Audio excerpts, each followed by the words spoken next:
जय हिंद मेरे दोस्त। इनकम टैक्स की आज तीसरी क्लास है और आज बेसिक कॉन्सेप्ट की लास्ट क्लास होगी।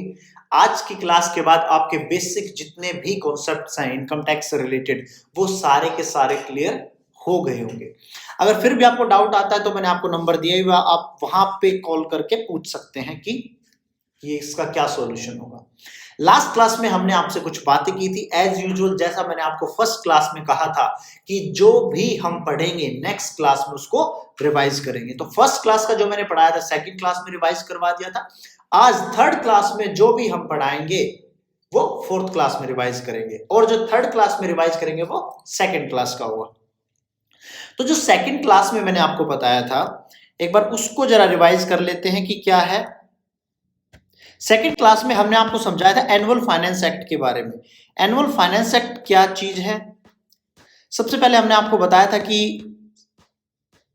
फाइनेंस बिल आता है, फाइनेंस बिल के बाद फाइनेंस वो एक्ट बनता है। फाइनेंस बिल पार्लियामेंट में आता है, दोनों हाउस सदन के उसको पास करते हैं, फिर प्रेसिडेंट उस पर साइन करता है और फिर वो क्या बन जाता है? फाइनेंस एक्ट बन जाता है। चलिए जनाब,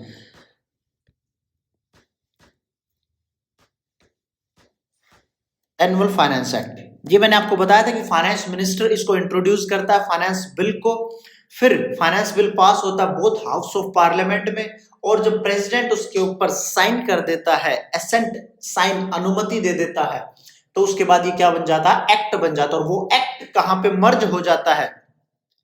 इनकम टैक्स एक्ट में, और फिर एप्लीकेबल हो जाता है इनकम टैक्स एक्ट।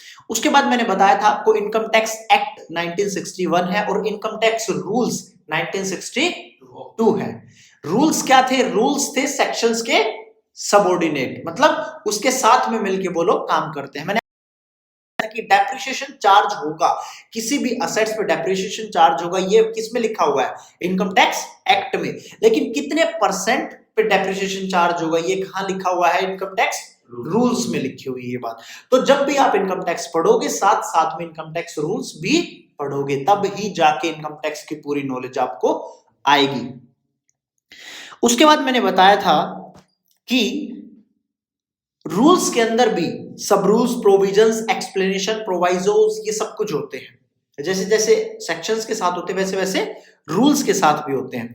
उसके बाद हमने आपको समझाया था नोटिफिकेशंस क्या होती है। नोटिफिकेशंस मतलब अमेंडमेंट्स, लिटिल बिट अमेंडमेंट्स जो ड्यूरिंग द पीरियड आती हैं। गवर्नमेंट को लगता है कि ये जरूरी थी। मैंने आपको एग्जांपल दिया था कोरोना का। कोरोना के टाइम पीरियड में काफी नोटिफिकेशंस आई थी, किसी को छूट रियायत दी थी। तो उस केस में नोटिफिकेशंस लेके आनी पड़ती हैं क्योंकि फाइनेंस एक्ट या फाइनेंस बिल साल में सिर्फ एक बार आता है, बार बार उसको नहीं लेके आया जा सकता। नोटिफिकेशन के थ्रू हम एक्ट में, किसमें? इनकम टैक्स एक्ट में बदलाव लेके आते हैं, संशोधन, चेंज लेके आते हैं।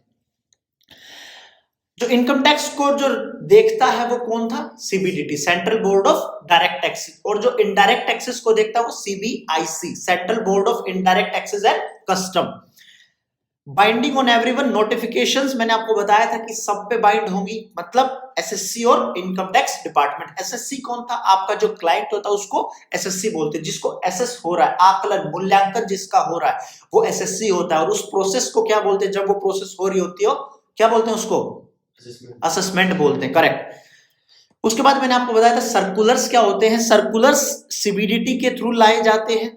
सीबीडीटी गवर्निंग बॉडी है जो उसको मैनेज करती है, इनकम टैक्स एक्ट को, इनकम टैक्स रूल्स को, ये मैंने आपको बता ही दिया। कुछ सर्टेन स्पेसिफिक प्रॉब्लम्स होती हैं या डाउट्स होते हैं, सर्कुलर्स के थ्रू उनको समझाया जाता है। मैंने यहां पे एग्जांपल लिया था, कौन सा एग्जांपल लिया था सर्कुलर्स में?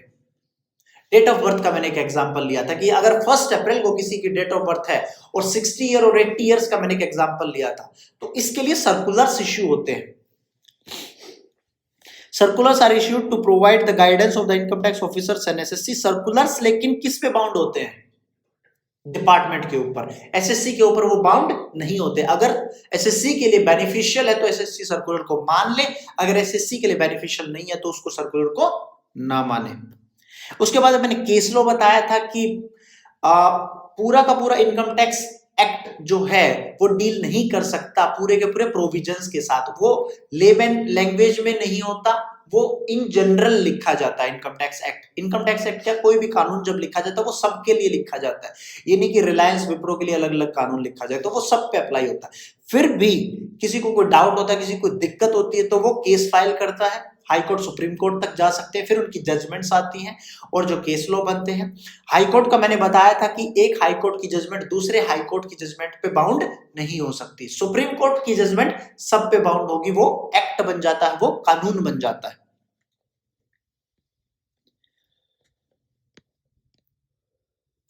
उसके बाद हमने बताया था आपको हेड्स ऑफ इनकम बताया था, हाँ जी, हेड्स ऑफ इनकम की डिस्कस कर लेते हैं। 5 हेड्स ऑफ इनकम थे, 5 हेड्स ऑफ इनकम कौन से थे, जरा क्विक अपने मन में रिवाइज करो, क्विक रिवाइज करो, कौन कौन से 5 हेड ऑफ इनकम थे, बताओ जी, यहाँ पे जो बैठे हुए बताओ, फटाफट बताओ। सैलरी थी, हाउस प्रॉपर्टी थी, बिजनेस एंड प्रोफेशन था, कैपिटल गेन था। चीटिंग करके ये लोग देख गए इसके अंदर से, कैपिटल गेन था, ये था जी। यहाँ पे सैलरी थी, सैलरी मैंने आपको बताया था 15 से 17 सेक्शंस नंबर है ये साथ में। हाउस प्रॉपर्टी थी, पीजीबीपी थी, कैपिटल गेन था और इनकम फ्रॉम अदर सोर्सेज थी। अगर ये नोट्स आपको चाहिए तो आप मुझे मेल कर सकते हैं, मेरे नंबर पे कांटेक्ट कर सकते हैं, ये नोट्स मैं आपको प्रोवाइड कर दूंगा सॉफ्ट कॉपीज में। सैलरीज की अगर मैं बात करूं, taxable on the due basis, जब जब सैलरी ड्यू होगी तब तब वो टैक्सेबल हो जाएगी। हाउस प्रॉपर्टी में एक्रूअल बेसिस, एक्रू का मतलब आपने कमा लिया है, आपको रिसीव नहीं हुआ है, बस बात समझे, आपने वो चीज कमा ली है, अर्न कर ली है, लेकिन आपको रिसीव नहीं हुई, दे हो गई है वो चीज, लाइबल हो गई है सामने वाले के लिए, उसको पे करना पड़ेगा। पीजीबीपी क्या बताया था मैंने फुल फॉर्म, पीजीबीपी की फुल फॉर्म क्या बताई थी, profit and gains from business and profession. Profession मतलब वही सीएस, डॉक्टर्स, इंजीनियर्स, एडवोकेट्स, ये सब प्रोफेशनल्स में आते हैं। पीजीबीपी में 2 कॉन्सेप्ट, अकाउंटिंग कॉन्सेप्ट फॉलो होते हैं, एक एक्रूअल बेसिस और एक कैश बेसिस। जो बंदा फॉलो करता होगा उस हिसाब से उसकी कैलकुलेशन की जाएगी। कैपिटल गेन मैंने आपको समझाया था, कैपिटल गेन कब होता है, जब कोई हम अपनी असेट्स सेल करते हैं, मान लीजिए कोई मशीनरी सेल की, कोई बिजनेस की गाड़ी सेल की है, प्लांट एंड मशीनरी बेच दिया, बिजनेस का कोई कंप्यूटर लैपटॉप बेच दिया, तो कैपिटल गेन्स होते हैं। कैपिटल गेन्स की फिर कैलकुलेशन 45 to 55 सेक्शन नंबर्स में की जाती है। उसके बाद जो कुछ बच गया वो सारा कहां जाएगा, इनकम फ्रॉम अदर सोर्सेज। अगर मैं ब्याज की बात करूं, आपका सेविंग अकाउंट है, उस पर आपको इंटरेस्ट मिल रहा है, या फिर आपकी एफडीज उस पर इंटरेस्ट मिल रहा है, या फिर आप कोई भी गैम्बलिंग करते हो, कोई भी हॉर्स राइडिंग से पैसा मिलता है, या फिर सट्टा जुआ खेलते हो, तो इन सब चीजों से जो पैसा आएगा वो सारा का सारा कहां टैक्सेबल होगा, इनकम फ्रॉम अदर सोर्सेज। किस रेट पे होगा, जब हम इनकम फ्रॉम अदर सोर्सेज पढ़ेंगे उस टाइम पे डिस्कस करेंगे कि किस रेट पे टैक्स होगा। 56 to 59 वो हम सेक्शन पढ़ेंगे। उसके बाद मैंने एक बहुत इंपॉर्टेंट आपको कॉन्सेप्ट पढ़ाया था, प्रीवियस ईयर और करंट ईयर, फाइनेंशियल ईयर और असेसमेंट ईयर का। कैलेंडर ईयर मैंने आपको बताया था कि 1 जनवरी से लेके 31 मार्च तक होता है वो सारा का सारा, 1 जनवरी से लेके 31 दिसंबर तक जो होता है वो कैलेंडर ईयर होता है। और फाइनेंशियल ईयर कौन सा होता है, 1 अप्रैल से लेके 31 मार्च तक जो भी होगा वो क्या होगा, फाइनेंशियल ईयर होगा। अब बाकी जो 2 मेन कॉन्सेप्ट है, जो पूरा इनकम टैक्स जो जिसके ऊपर टिका हुआ है, वो प्रीवियस ईयर और असेसमेंट ईयर के ऊपर टिका हुआ। प्रीवियस ईयर का मतलब, प्रीवियस का मतलब क्या होता है, पिछला साल जो बीत चुका है, और असेसमेंट ईयर का मतलब आने वाला, जिस साल में कैलकुलेशन हो रही है। असेसमेंट आने वाला नहीं, जिस साल में कैलकुलेशन हो रही है, असेसमेंट चल रही है, जिस साल में आप टैक्स पे करोगे, आपने टैक्स कैलकुलेशन की, आईटीआर अपनी फाइल की, वो क्या होगा, असेसमेंट ईयर। असेस मतलब आकलन, जिस साल में आपका आकलन चल रहा है। आकलन कब चलेगा, जब आपका साल खत्म हो गया तभी तो चलेगा, मतलब अगला साल। और जो प्रीवियस ईयर, जिस साल में आपने पैसा कमाया, वो क्या था, previous year. As simple as that. Previous year मतलब वो फाइनेंशियल ईयर जिसमें इनकम अर्न की है, वो प्रीवियस ईयर कहलाता है। और वो प्रीवियस ईयर जिसकी हम कैलकुलेशन करेंगे, और जिस साल में करेंगे उसको क्या बोलेंगे, असेसमेंट ईयर। प्रीवियस ईयर एक बार देखते हैं। Previous year, financial year in which income is earned, called previous year. Previous year means the financial immediately preceding the assessment year. Immediately मतलब तुरंत पीछे वाला साल, असेसमेंट ईयर। अब यहां पे मैंने आपको समझाया था 2019, 2020, 2021।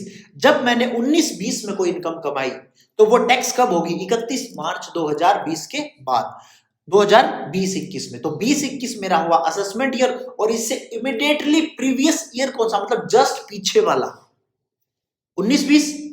तो 19-20 मेरा हो गया प्रीवियस ईयर। ठीक है जी, यहां तक हम लोगों ने आपके साथ डिस्कस किया था।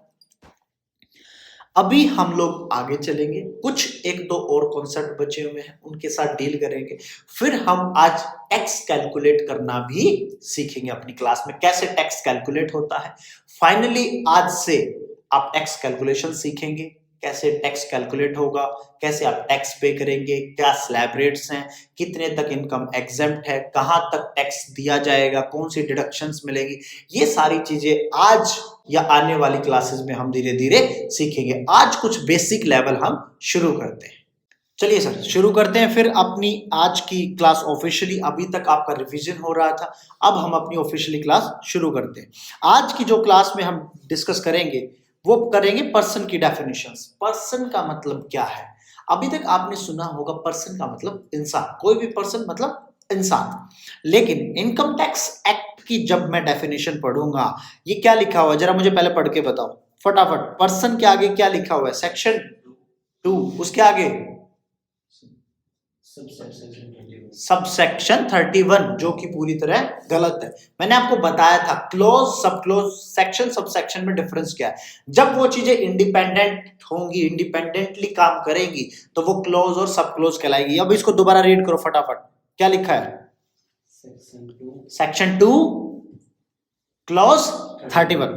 ठीक है जी, चलिए साहब, अगर मैं पर्सन की बात करूं, सबसे पहले मैं इंडिविजुअल की बात करता हूं। इनकम टैक्स एक्ट में जो पर्सन की डेफिनेशन दी गई है, तो आपको पढ़ना पड़ेगा सेक्शन 2 क्लॉज 31 में जाके आप पर्सन की डेफिनेशन रीड कर सकते हो। अब इनकम टैक्स एक्ट के अकॉर्डिंग पर्सन कौन कौन है, मतलब किस किस की आइडेंटिटी अलग अलग है। ये इनकम टैक्स एक्ट किस किस को पर्सन मानता है, किस किस को पर्सन नहीं मानता, क्या इसने कुछ स्पेसिफिक बताया है? यही हम आज की क्लास में डिस्कस करेंगे। सबसे पहले मैं इंडिविजुअल की बात करूं, इंडिविजुअल का क्या मतलब है? अगर मैं इंडिविजुअल की बात करूं तो इंडिविजुअल का मतलब है कि कोई भी एक बंदा, नेचुरल ह्यूमन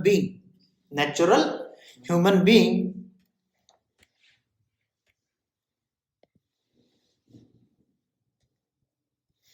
मतलब मेरे जैसा या आप जैसा जीता जागता बंदा, कोई भी हो सकता, माइनर, अनसाउंड माइंड, कोई भी किसी भी तरह का बंदा, वो इंडिविजुअल होना चाहिए, मतलब वो पर्सन होना चाहिए, वो सांस ले सकता, उसमें उसका दिल धड़कता।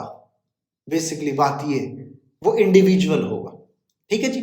अब इंडिविजुअल के अलावा कौन कौन सी अलग आइडेंटिटी है या फिर कौन कौन से अलग पर्सन है as per income tax act. अभी तक आपने सुना होगा, अगर मैं अकेला अपना बिजनेस करता हूं तो उसको क्या बोलते हैं? प्रोप्राइटरशिप।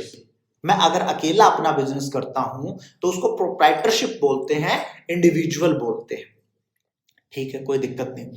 अगर मैं अपने अलावा किसी के साथ मिलके कोई काम करता हूं, लेट्स से मान लीजिए मैं और साहिल मिलके कोई काम कर रहे हैं, तो उसको क्या कहेंगे? पार्टनरशिप फर्म या फिर पार्टनरशिप फर्म, एक ही बात है। फर्म का मतलब भी पार्टनरशिप फर्म ही है, मतलब साहिल और मैं, हम दोनों मिलके काम कर रहे हैं, तो इसको बोलेंगे पार्टनरशिप फर्म। अब इसके अलावा क्या हो सकता है? इसके अलावा अगर मैं अकेला कोई काम कर रहा हूं और मैंने अपने आप को एज ए पर्सन अकेला, मैंने अगर कोई कंपनी बनाई, वो थी ओपीसी, मेरी अकेले की कंपनी होगी। ओपीसी का मतलब वन पर्सन कंपनी, ओपीसी। तो वो कहां रजिस्टर करवानी पड़ेगी? कंपनीज एक्ट में, मतलब एमसीए पोर्टल पे मुझे एक अपनी कंपनी बनानी पड़ेगी। कंपनीज एक्ट 2013 2013 आज के टाइम पे चल रहा है, तो मुझे वहां पे वो कंपनी रजिस्टर करवानी पड़ेगी। वो कहलाएगी क्या? ओपीसी। अगर मैं सिंगल बंदा कोई कंपनी रजिस्टर कराता हूं, क्या एक बंदा कंपनी बना सकता है? हाँ जी, बना सकता है। ठीक है जी, तो उसको बोलेंगे ओपीसी, 1% कंपनी। और अगर दो बंदे, मतलब एक बंदा जब बनाएगा तो उसमें सिर्फ सिंगल डायरेक्टर रहेगा, और अगर दो बंदे होंगे तो उसमें दो डायरेक्टर होंगे, तो उस कंपनी को मैं क्या नाम दूंगा? क्या वो भी रहेगा? जैसे अगर मैं ओपीसी की बात करूं तो उसको मैं कहूं तो जैसे हमारा ये क्लाइंट है Shri Kanchan excellence OPC private limited, OPC bracket में आता है। तो अगर दो बंदे, दो डायरेक्टर मिलकर कोई कंपनी बना रहे हैं, ताकि क्या उसमें भी मैं ओपीसी लिखूंगा या नहीं लिखूंगा? फटाफट बताइए। उसमें मैं ओपीसी नहीं लिखूंगा। चलिए जी, अब अगर मैं बात करूं यहां पे A B C OPC private limited, तो ये क्या हुई मेरी? ये हुई मेरी 1% company. As a single director उसको चला सकता हूं। बट उसी की जगह अगर दो बंदे मिलके बनाते हैं तो वो बनेगी XYZ प्राइवेट लिमिटेड। इसको हम कहेंगे XYZ प्राइवेट लिमिटेड। इसमें दो डायरेक्टर होंगे। ये मैं क्या पढ़ा रहा हूं इनकम टैक्स में आपको? पर्सन की डेफिनेशन, कि पर्सन में कौन कौन आता है। इन जनरल अगर सोसाइटी की बात करूं तो हम पर्सन सिर्फ इंसान को मानते हैं, लेकिन इनकम टैक्स एक्ट किसके लिए है? बिजनेस के लिए है। और बिजनेस के कई रूप हो सकते हैं। कोई अकेला बंदा भी बिजनेस चला सकता है, दो बंदे भी मिलकर बिजनेस चला सकते हैं, कोई कहीं पे कंपनीज एक्ट में रजिस्टर करके भी चला सकता है। उसके बाद आई LLP की बारी। LLP का मतलब लिमिटेड लायबिलिटी पार्टनरशिप। क्या आया? क्या आया जी? Limited liability partnership. अगर मैं LLP की बात करूं, LLP, तो ये फर्म का ही दूसरा नाम है, लिमिटेड लायबिलिटी पार्टनरशिप, LLP। ये कहां रजिस्टर्ड होगी? ये भी कंपनीज एक्ट में ही रजिस्टर्ड होगी। LLP एक्ट में रजिस्टर्ड होगी और MCA पोर्टल पर ही रजिस्टर्ड होगी।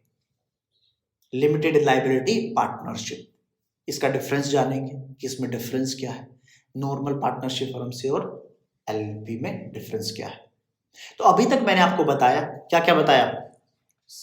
इंडिविजुअल पार्टनरशिप फर्म, उसी के साथ में LLP limited liability partnership firm, उसी के साथ में OPC 1% company, private limited company, limited company जो मार्केट से पैसा बोरो कर सकते हैं, रिलायंस लिमिटेड, मतलब वो मार्केट से पैसा बोरो कर सकती है। ठीक है जी, तो ये थी अभी तक की पर्सन की डेफिनेशन। इसमें आगे भी है BOI body of individual, AOP association of person, हम उसको धीरे धीरे डील करेंगे। तो सबसे पहले हम इंडिविजुअल की डेफिनेशन पढ़ते हैं कि इंडिविजुअल में क्या क्या है लिखा हुआ है। चलिए साहब, इंडिविजुअल की अगर मैं बात करूं, इंडिविजुअल की अगर मैं बात करूं तो वो कहता है कि इंडिविजुअल कौन कौन होगा। Individual means only a natural human being, only a natural human being, चाहे मेल हो, चाहे फीमेल हो, चाहे माइनर हो, चाहे अनसाउंड माइंड हो, कोई मतलब नहीं। आदमी, औरत, बच्चा, बूढ़ा, जवान, अनसाउंड माइंड मतलब जिसका दिमाग ठीक नहीं है। बेसिकली अनसाउंड माइंड जो दिमाग से थोड़ा सा मतलब वैसे है, मानसिक रूप से जो बीमार होते हैं उनको अनसाउंड माइंड कहते हैं। Individual, income of minor and person of unsound mind SSC in the hands of manager and guardian. ये बात इन्होंने क्यों कही कि जो माइनर होगा, माइनर का मतलब क्या है? सबसे पहले माइनर की ही डेफिनेशन देख लेते हैं। माइनर का मतलब क्या? Minor, who is minor? 18 से कम कम जो भी होते हैं वो सब के सब माइनर कहलाते हैं। अब 18 से कम जो माना जाता है, ये माना जाता है कि ये अपने डिसीजन खुद नहीं ले सकता, उसको कोई भी बहला फुसला सकता है। तो उसका जो भी गार्जियन होगा, उसके मदर फादर बड़ा भाई बहन जो भी होगा उसका गार्जियन, तो वो उसका क्या माना जाएगा, उसके हाथ में एसेस की जाएगी। Assessed in the hands of manager और गार्जियन। जो भी उसको मैनेज करता होगा उसको मैनेजर बोलते हैं। ये वो वाला मैनेजर नहीं है जो कंपनी इसको मैनेज करता, मैनेजर नहीं। तो assessed in the hands of, assessed का मतलब क्या, उसके हाथ में एसेस की जाएगी, वो टैक्स की जाएगी वो इनकम, जो भी उसका गार्जियन होगा या मैनेजर होगा। कौन कौन? दो बंदे, अनसाउंड माइंड जो मानसिक रूप से बीमार है, और जो बच्चा है अभी माइनर है, 18 की उम्र से कम है। In the case of diseased person, assessment would be made in the hands, would be made on the legal representative। मतलब किसके उसमें? लीगल रिप्रेजेंटेटिव के उसमें। डिजीज्ड का क्या मतलब है? मरा हुआ, मरने के बाद।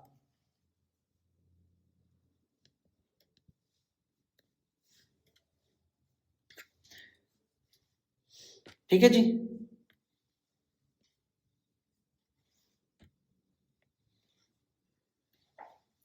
मरा हुआ, ये डिजीज्ड पर्सन होगा। In the case of diseased person, assessment would be made in the legal representative. ठीक है। उसके बाद आई हिंदू अनडिवाइडेड फैमिली। चलिए साहब, ये कॉन्सेप्ट समझना ना आपके लिए जरूरी है, या पहले पार्टनरशिप फर्म समझा देते हैं। चलिए पहले हिंदू अनडिवाइडेड फैमिली समझते हैं, पार्टनरशिप फर्म उसके बाद देख लेंगे। हिंदू अनडिवाइडेड फैमिली का क्या मतलब है? HUF आपने आज तक बहुत सुना होगा, नहीं सुना है तो आज सुन लीजिए। हिंदू अनडिवाइडेड फैमिली मतलब, हिंदू मतलब हिंदू ही, अनडिवाइडेड मतलब जो बटा हुआ नहीं है, और फैमिली मतलब परिवार, जो संयुक्त परिवार है वो हिंदू अनडिवाइडेड फैमिली। मतलब किसी, कोई भी आदमी था, उसके बेटा बेटी पोता पोती उसके साथ ही रहते हैं, वो ज्वाइंट फैमिली में है, डिवाइड नहीं हुए हैं, अलग अलग नहीं हुए हैं, बंटवारा नहीं हुआ परिवार का, तो वो हिंदू अनडिवाइडेड फैमिली में होगा। और अगर बंटवारा हो जाता है तो उसके बाद जो भी उस घर का मुखिया होगा वो उसको रन करेगा, फिर वो अलग हिंदू अनडिवाइडेड फैमिली हो जाएगी। लेट्स से अभी समझते हैं इसको एक एग्जांपल के थ्रू, कि यहां पे कोई एक बंदा था, ठीक है, और इसकी फैमिली थी।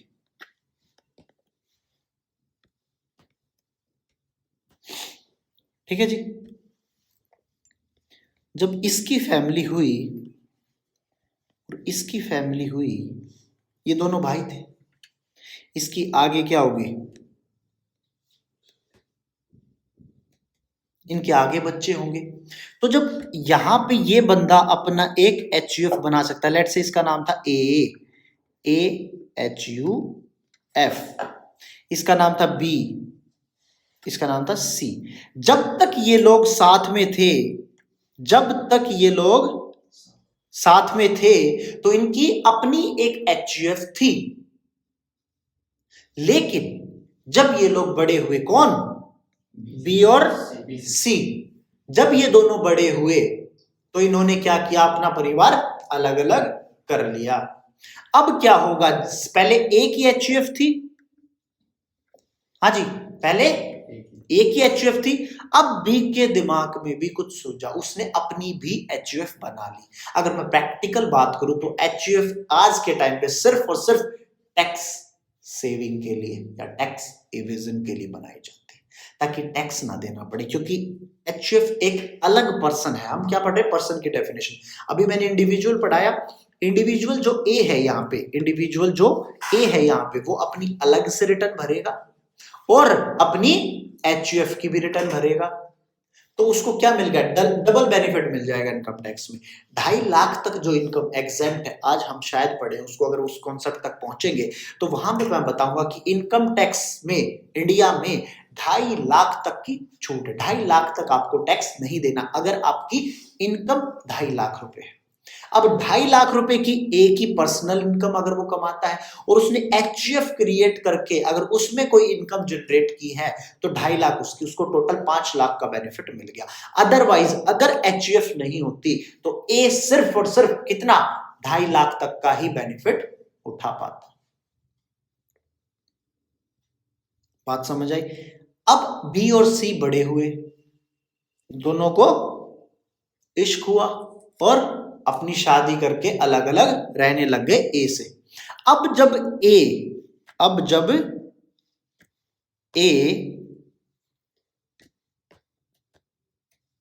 अलग हुआ बी और सी से, मतलब ए इनके फादर साहब थे, बी और सी से जब अलग हुए तो बी के दिमाग में भी यही आया कि पापा उस टाइम पे क्या करते थे, कोई टैक्स प्लानिंग करते थे या उनके सीए के साथ बैठते होंगे बी और सी। अब क्या किया इन्होंने, बी ने भी क्या किया, एक एचयूएफ बना ली अपनी। क्यों? क्योंकि अब ये अपनी फैमिली का कर्ता हो गया। सी ने भी ऐसा ही किया कि अपनी एक एचयूएफ बना ली, Hindu undivided family. Hindu undivided family बनाने के लिए आपको सबसे पहले एक पैन नंबर इशू करवाना होता है डिपार्टमेंट की तरफ से। हिंदू अनडिवाइडेड फैमिली का अलग पैन कार्ड अलॉटमेंट होता है, इंडिविजुअल से अलग। उसके बेस पे ही जो भी हिंदू अनडिवाइडेड फैमिली को पैन कार्ड इश्यू होगा, उसी पे उसकी इनकम टैक्स की रिटर्न फाइल की जाएगी और तब ही आपको स्लैब बेनिफिट मिल पाएगा। तो अब यहां पे क्या हो गया, अब यहां पे हो गई 3 एचयूएफ। ध्यान से देखोगे तो 3 एचयूएफ, एक ए की एचयूएफ, एक बी की और एक सी की, तीनों अलग अलग काम कर सकते हैं। जो भी उस एचयूएफ का कर्ता धर्ता होगा, उसका जो लुक आफ्टर करता होगा, उसको क्या बोलेंगे, कर्ता। उस परिवार का जो मुखिया होगा उसको क्या बोलेंगे, कर्ता। उसको जो मैनेज करेगा सब कुछ, एचयूएफ का स्टेटस कहां से डिनोट होगा, कर्ता से डिनोट होगा। जो कर्ता का स्टेटस होगा वही एचयूएफ का स्टेटस होगा। आगे चल के हम एक कॉन्सेप्ट पढ़ेंगे रेजिडेंशियल स्टेटस। रेजिडेंशियल स्टेटस का मतलब किसी भी इंसान की इनकम उसके रेजिडेंस के बेस पे ही निकाली जाती है, मतलब क्या वो भारत में रहा या भारत में ना रहा। अब एचयूएफ क्या है, एक अलग एंटिटी हो गई, हिंदू एंड पूरी पूरी फैमिली। अब पूरी फैमिली का स्टेटस देखने की जरूरत नहीं है, जो करता है सिर्फ उसका स्टेटस देख लो। अगर वो रेजिडेंट है तो एचयूएफ रेजिडेंट है, अगर वो नॉन रेजिडेंट है तो एचयूएफ भी नॉन रेजिडेंट है, और उसके हिसाब से उसकी टैक्स कैलकुलेशन हो जाएगी। क्योंकि टैक्स कैलकुलेशन रेजिडेंट की और नॉन रेजिडेंट की अलग अलग होती है, क्योंकि एक देश का नागरिक और एक देश का नागरिक नहीं है। तो चलिए एक बार एचयूएफ को पढ़ते हैं। एचयूएफ मतलब HUF is not defined under the income tax act. Income tax act ने एचयूएफ को डिफाइन नहीं किया है गया। डेफिनेशंस कहां होती हैं, डेफिनेशंस कहां होती है इनकम टैक्स में, कौन से सेक्शन में होती है, 2। सेक्शन 2 में डेफिनेशंस होती हैं। सेक्शन 1 सिर्फ एक्ट का नाम और ये कहां कहां एप्लीकेबल है और ये किस डेट से और किस साल में आए ये लिखा होता है सेक्शन 1 में। सेक्शन 2 में डेफिनेशंस होती है। सेक्शन 3 ऑनवर्ड पूरा एक्ट चलता है। कोई भी एक्ट उठा के देख लेना, मोटा मोटी सारे एक्ट ऐसे ही फॉलो होते हैं या लागू होते हैं। HUF is not defined under the Income Tax Act.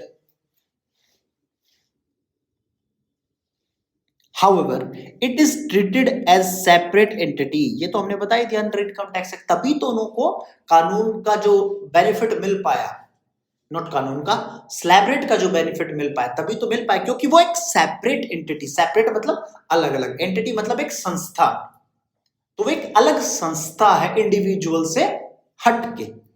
As per Hindu law, it consists all males lineally descendant from a common ancestor. अभी क्लियर कर रहा हूं इन शब्दों को, थोड़े से भारी शब्द हैं। And includes their wives and unmarried daughters. वो कहता है जो HUF होगी उसमें कंसिस्ट होगा, मतलब उसमें शामिल होगा सारे के सारे मेल मेंबर, आदमी, पुरुष, लीनियली डिसेंडेंट का मतलब एक क्रम बाय क्रम में डिसेंडेंट। हमारे इसमें लीनियली डिसेंडेंट कौन था, ए, और ए के बाद बी और सी। बात समझ आई, लीनियली डिसेंडेंट एसेंडेंट डिसेंडेंट का मतलब उतरते क्रम में, उतरते उसमें ए था, फिर उसके बाद बीसी बने, फिर बीसी की औलाद होंगी, बेटे बेटा होंगी, फिर वहां पे सी डी ई एफ, ये ऐसे ऐसे करके पूरा जाल बन जाएगा ऐसे। बात समझ है? लीनियरली डिसेंडेंट का मतलब आगे चलते हुए,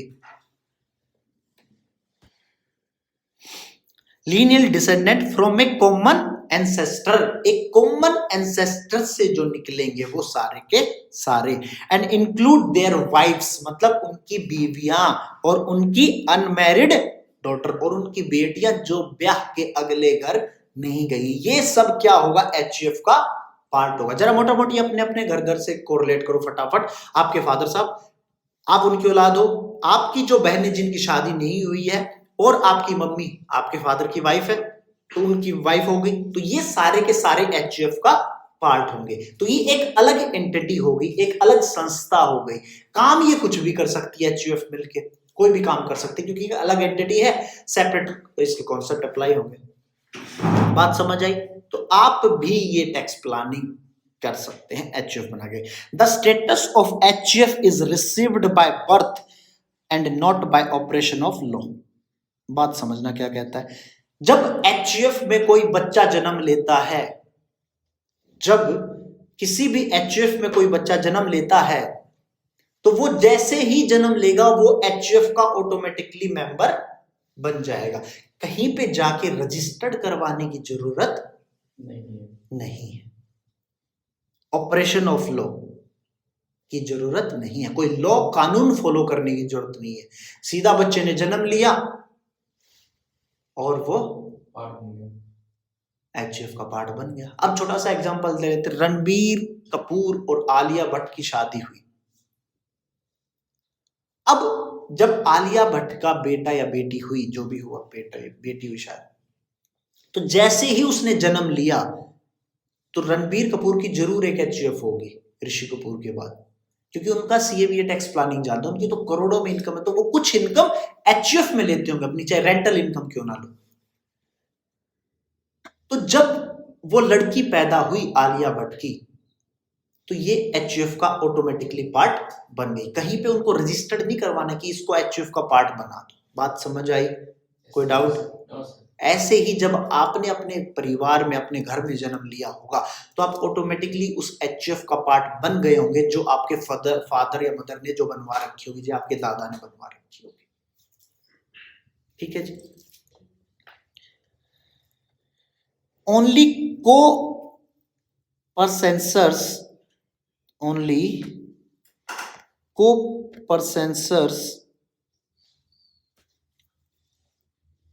have the right to partition। Partition का मतलब बंटवारा। अब हंसता खेलता परिवार और उसका कर दिया बंटवारा, लेकिन कौन कर सकते हैं? को-परसेंसर। अब को-परसेंसर कौन होते हैं? इसी की डेफिनेशन इसके नीचे लिखी हुई है। एचयूएफ में contains many member. Many member का मतलब उनकी वाइफ्स भी हो सकती है, उनकी अनमैरिड डॉटर्स भी हो सकती है। बट कहता को-परसेंसर कौन हो सकते हैं? Only members with in 4 degrees including कर्ता आर कॉल्ड को-परसेंसर। डॉटर को भी इन्होंने इंक्लूड कर लिया 6/9/2005 से। क्या कहता है? ऊपर एक लाइन रह गई, even a single male member can have HUF. 6/9/2005 में क्या हुआ था? एचयूएफ में अमेंडमेंट्स आई थी, तो उस तब ये कहा गया कि एक सिंगल आदमी भी अपनी एचयूएफ बना सकता है। 6/9/2005 से एक अकेला बंदा भी अपनी एचयूएफ बना सकता, मतलब मैं अकेला हूं, मैं अपनी एचयूएफ बना सकता हूं। मैं इंडिविजुअल कैपेसिटी में भी काम करूंगा और एचयूएफ कैपेसिटी में भी काम करूंगा। उसके बाद कहा को-परसेंसर के पास ही राइट है एचयूएफ को तुड़वाने का, बंटवारा करवाने का, अलग अलग करवाने का। द्रौपदी को ही राइट नहीं है, सिर्फ को-परसेंसर ही करवा सकती है। तो को-परसेंसर कौन को है? एचयूएफ में बहुत से मेंबर हो सकते हैं, लेकिन 4 डिग्रीज में ही करकत्ता। मतलब अगर मैं अपने एग्जांपल की बात करूं, हम यहां पे देख रहे थे ए बी, 4 डिग्रीज का क्या मतलब है? 4 पीढ़ियां, 4 पीढ़ी के अंदर ही वो को-परसेंसर हो सकते हैं, और उन्हीं के पास राइट है किस चीज का? पार्टीशन का, कि इस एचयूएफ को बांट दो, बंटवारा कर दो एचयूएफ को। ए बी, बी सी, यहां पे इसका हो जाएगा, अगर मैं देखूं तो A B C D E F जी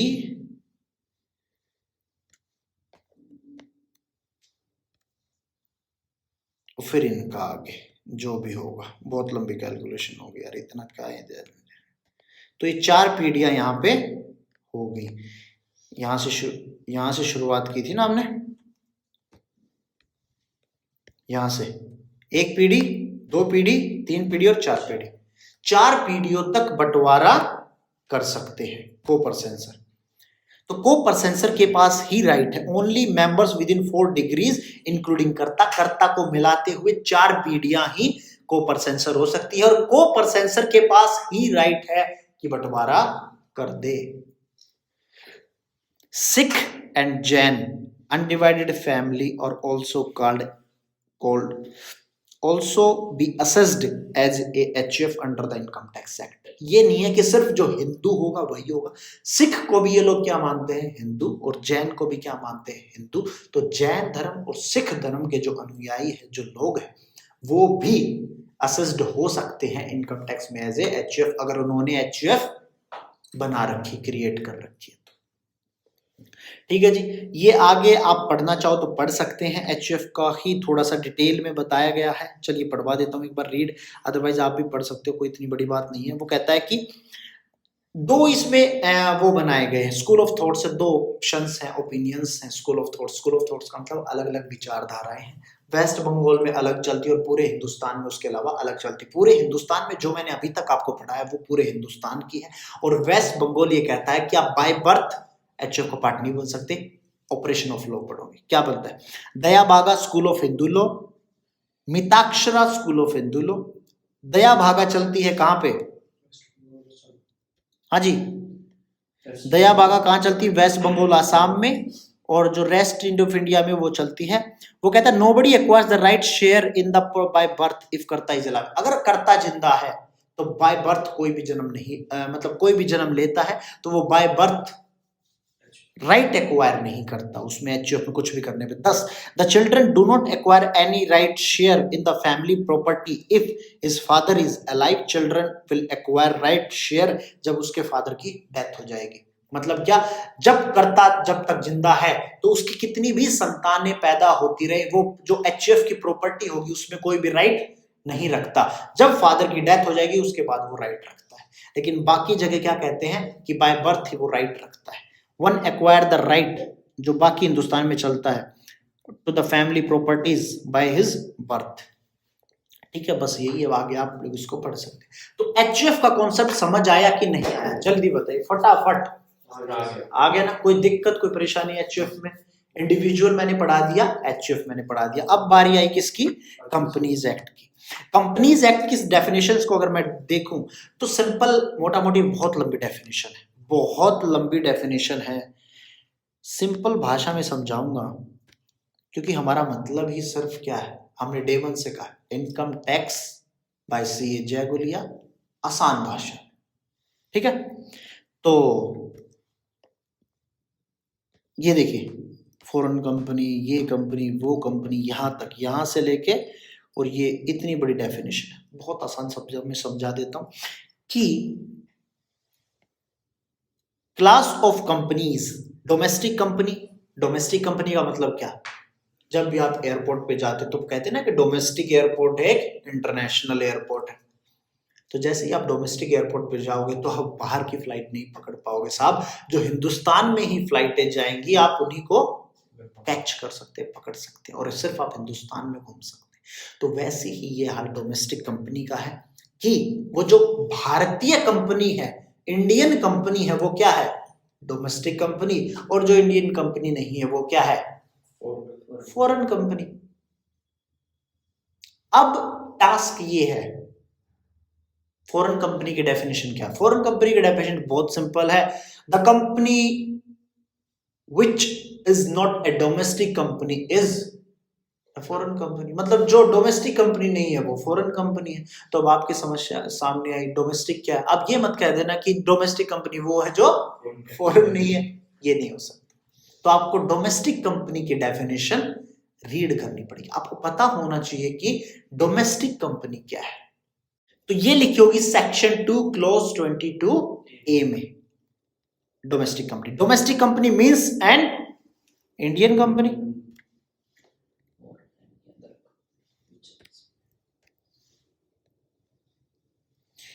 या फिर वो कहता है कि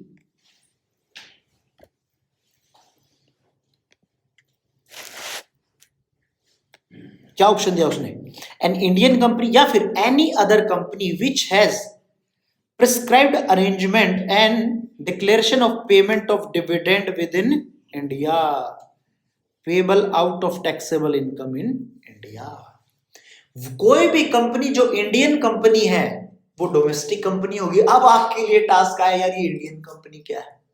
इंडियन कंपनी का मतलब साहब वो है जो इंडिया में कंपनीज एक्ट 2013 या उससे पहले एक एक्ट हुआ करता था, companies act 1956 companies act 1956।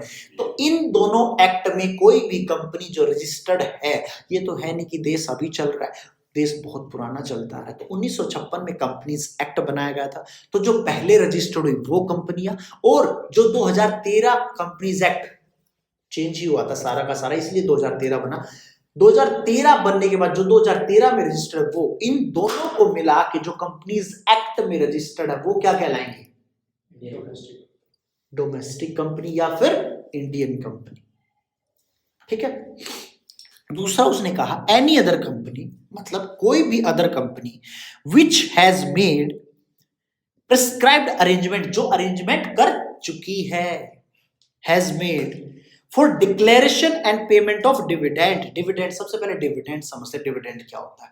Sir, जब आप किसी भी कंपनी के शेयर लेते हैं, पहली बात, आप प्राइवेट लिमिटेड कंपनी के शेयर पब्लिक नहीं ले सकते, सिर्फ लिमिटेड कंपनी के ही शेयर ले सकती। प्राइवेट लिमिटेड कौन सी कंपनी? जिसके 2 डायरेक्टर, वो मैंने बताई थी, उसके शेयर पब्लिक, जो जनरल पब्लिक है वो नहीं ले सकती। सिर्फ और सिर्फ limited company, Reliance limited, Infosys limited, कोई भी अदर कंपनी हुई,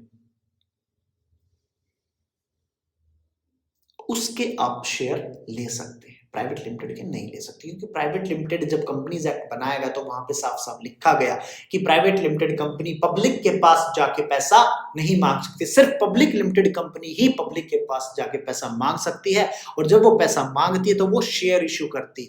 जैसे आप पोर्टल पे जाके शेयर मार्केट से जब आप शेयर खरीदते हैं, जब आपके पास शेयर आता है तो आपने उस कंपनी में इन्वेस्ट कर दिया है, उसने, उस कंपनी ने आपसे पैसा ले लिया है।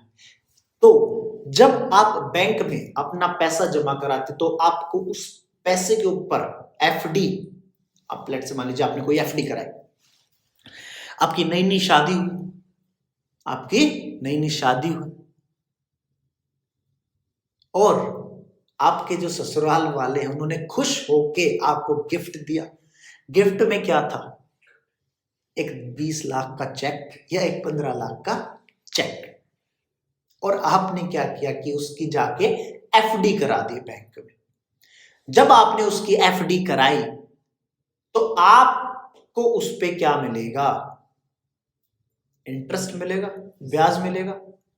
मतलब जब भी कोई अमाउंट आप कहीं इन्वेस्ट करते हैं तो आपको उसके ऊपर कुछ ना कुछ ब्याज, इंटरेस्ट मिलता है। वैसे ही जब आप किसी कंपनी के शेयर खरीदते हैं तो वो भी आपको ब्याज, क्यों आपने किसी के शेयर खरीदे, लेट से मान लीजिए आप कल आज जाते हैं और अपना डीमैट अकाउंट खुलवाते हैं, शेयर किसी कंपनी के खरीदते हैं तो आपको डीमैट अकाउंट ओपन करवाता है, डीमैटेरियलाइजेशन, डीमैट अकाउंट ओपन करवाना होता है। जब आप किसी कंपनी के शेयर खरीदते हैं तो आपने उसमें पैसा अपना जमा करा दिया, तो आप क्या उम्मीद रखोगे कि मुझे कुछ ना मिले इसके बदले, या कुछ मिले? कुछ मिले। जो भी मिलेगा क्या उसको मैं इंटरेस्ट कहूंगा? अब इंटरेस्ट तो यार एफडी वगैरह के लिए होगा ना, सेविंग पे मिल गया, उस पे मिल गया। लेकिन जब आप शेयर मार्केट में इन्वेस्ट करते, शेयर्स खरीदते, तो उसके ऊपर जो भी आपको एक्स्ट्रा मिलता है उसको बोलते हैं डिविडेंड। ये वो कहता है कि कोई भी कंपनी, वो कंपनी भी इंडियन मान लूंगा जिसने अरेंजमेंट कर रखे होंगे कि डिविडेंड डिक्लेयर किया, मतलब बता दिया कि हम 10% के हिसाब से डिविडेंड देंगे, जो भी आपने अमाउंट जमा की उसके ऊपर 10% का आपको डिविडेंड मिलेगा। या फिर, और उसके साथ साथ एंड वर्ड है यहाँ पे, एंड का मतलब क्या होता है? दोनों कंडीशन साथ में निभानी पड़ेंगी। And payment dividend with in India, कहां से आप पे करोगे? Payable out of taxable income in India, जो टैक्सेबल इनकम इंडिया वहां से अगर आप डिविडेंड पे करते हो तो वो भी क्या होगी, domestic company, Indian company. Indian company का आप डेफिनेशन पढ़ लीजिएगा, वही लिखा हुआ है और कुछ नहीं उसके अलावा। Company should have been formed and registered under the company India, किसमें, कंपनीज एक्ट 1956 और 2013। Registered office, principal office of the India should be in India. आगे ये बेसिक कंडीशंस है, वो आप आराम से पढ़ सकते हैं, फिर भी कोई डाउट हो तो आप मुझसे पूछ सकते हैं। सिर्फ एक थ्योरेटिकल पार्ट है, आप पढ़ेंगे तो आपको पता चल जाएगा, मैंने आपको बेस क्लियर कर दिया। तो कंपनी की डेफिनेशन मैंने आपको बता दी है। Foreign company, A company which is not a domestic company. Domestic company का साहब आपको पता चल ही गया है। हाँ जी, क्लियर है कंपनी किसको कहते हैं? Yes sir. चलिए साहब, अब अगर इससे आगे बात करें,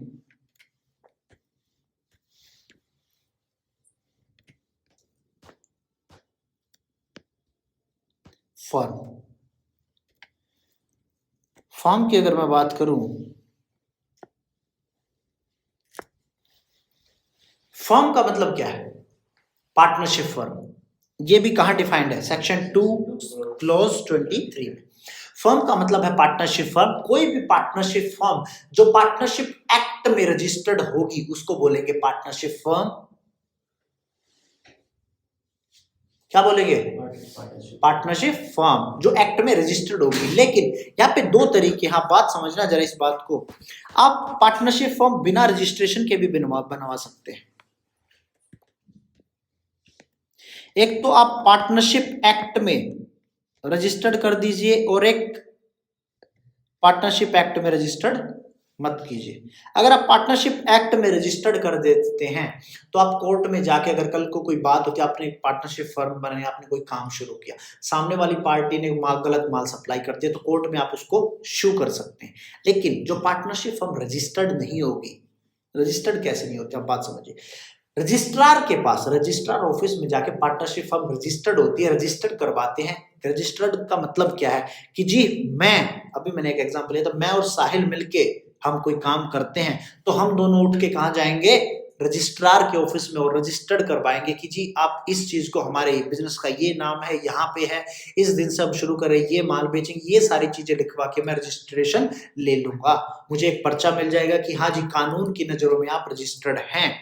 तो क्या हो गया? आप एक रजिस्टर्ड पार्टनरशिप फर्म। एक दूसरी भी पार्टनरशिप फर्म होती है। मैंने साहिल को कहा, साहिल कौन झंझट लेगा यार, रजिस्ट्रार के पास रिश्वत अलग से देनी पड़ेगी 5,000, इस खर्चे को बचाते हैं। और सिंपल हम दोनों ने क्या किया, एक एग्रीमेंट बनाया जिसको बोलते हैं पार्टनरशिप डीड।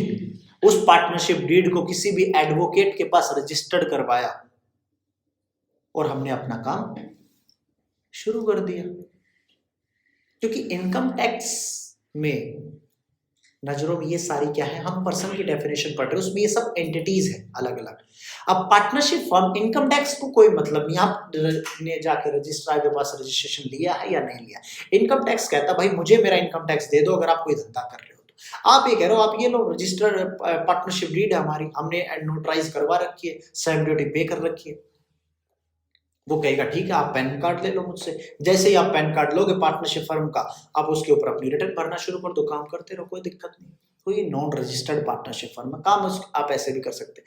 लेकिन इस केस में, दूसरे वाले केस में, मुझे और साहिल को एक दिक्कत आएगी कि हम फ्यूचर में जाके लॉ की नजरों में हमारा कोई एग्जिस्टेंस नहीं है। इनकम टैक्स एक्ट की नजरों में एग्जिस्टेंस है, लेकिन कानून की नजरों में अगर मैं अदालत में जाके दरवाजा खटखटाऊंगा तो वो कहेगा तुम्हारा रजिस्ट्रेशन कहाँ है, तो तुम कहाँ रजिस्टर्ड हो? वो कहेगा हम कहाँ, हमने तो म्यूचुअली कंसेंट लगा के और काम शुरू किया था। वो कहेगा जब रजिस्टर्ड ही नहीं हो तो मैं, संस्था कहाँ है तुम्हारी?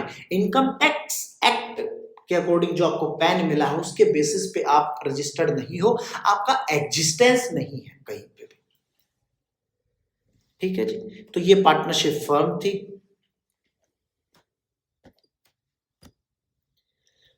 Partnership firm include a firm include a partnership firm registered और नोट। आप रजिस्टर्ड और नोट की बात समझ गए, रजिस्टर्ड और नोट की बात समझ गए।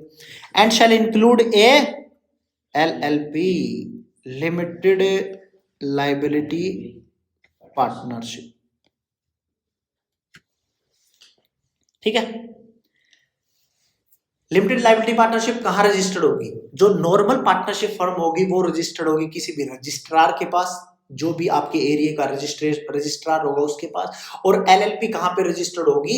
एमसीए पोर्टल पे, मिनिस्ट्री ऑफ कॉर्पोरेट अफेयर्स के पोर्टल पे। Partnership firm has same meaning as assigned in the Indian partnership act. Indian partnership act 1932 शायद, वहां पे जो सेम मीनिंग है वो इसका यहाँ पे सेम मीनिंग लिया गया। However for IT purpose, IT का मतलब इनकम टैक्स, ए माइनर मतलब जो 18 साल से कम है, a minor admitted to the benefit of existing partnership would also be treated as partner. एक माइनर भी पार्टनर हो सकता है। हो सकता है आपसे एक पूछ ले, कोई 18 साल से नीचे का बंदा है तो क्या वो पार्टनर हो सकता है किसी पार्टनरशिप फर्म में? यस, हो सकता है। साहिल की उम्र अभी 18 से कम है तो मैं इसके साथ मिलकर पार्टनरशिप कर सकता हूं। Same tax treatment would be applicable for both general partnership और एलएलपी। दोनों के लिए टैक्स ट्रीटमेंट सेम है। 30% का टैक्स रेट है पार्टनरशिप के ऊपर, फ्लैट 30% से आपको टैक्स रेट देना पड़ेगा। ए पार्टनरशिप इंडिविजुअली जो होंगे, यार आज क्या है ना, मेरी पेंसिल काम नहीं कर रही तो इसलिए ना थोड़ा सा बड़ी दिक्कत हो रही इधर उधर से फ्लक्चुएट करने में, बट क्लास तो लेनी ही थी तो क्लास तो लेंगे ही, चाहे पेंसिल काम करे चाहे ना करे। जाचा वाहरा, तो हमने भी दूसरा तरीका खोज निकाला कि हम ऐसे भी पढ़ा सकते हैं। अब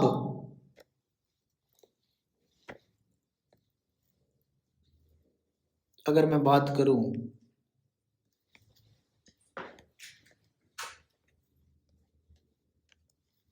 ये कौन है?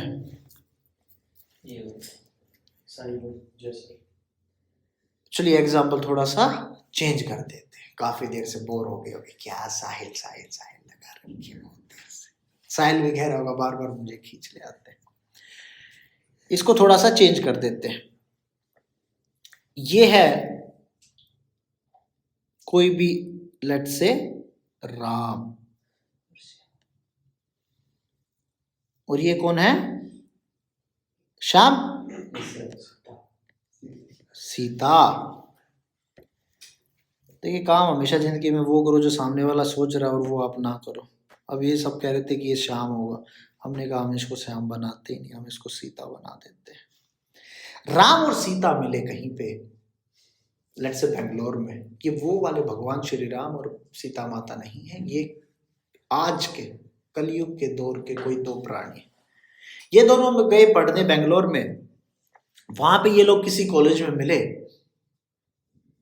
और इन्होंने वहां पे कोई टेक कंपनी, मतलब टेक्नोलॉजी से रिलेटेड कोई काम शुरू किया। राम ने सीता से कहा कि चलो हम मिलके कोई काम करते। दोनों की सहमति हुई, दोनों ने मिलके कोई टेक कंपनी, कोई वेबसाइट बनाई और वहां पे काम शुरू कर दिया।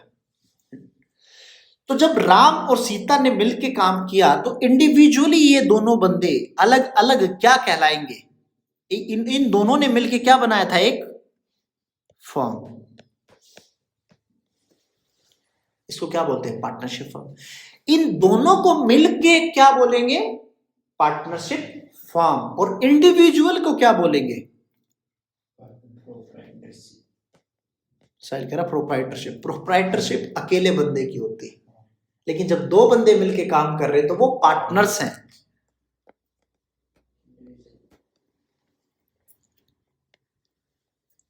ठीक है, तो यही बात यहां पे लिखी गई है। क्या कहता है?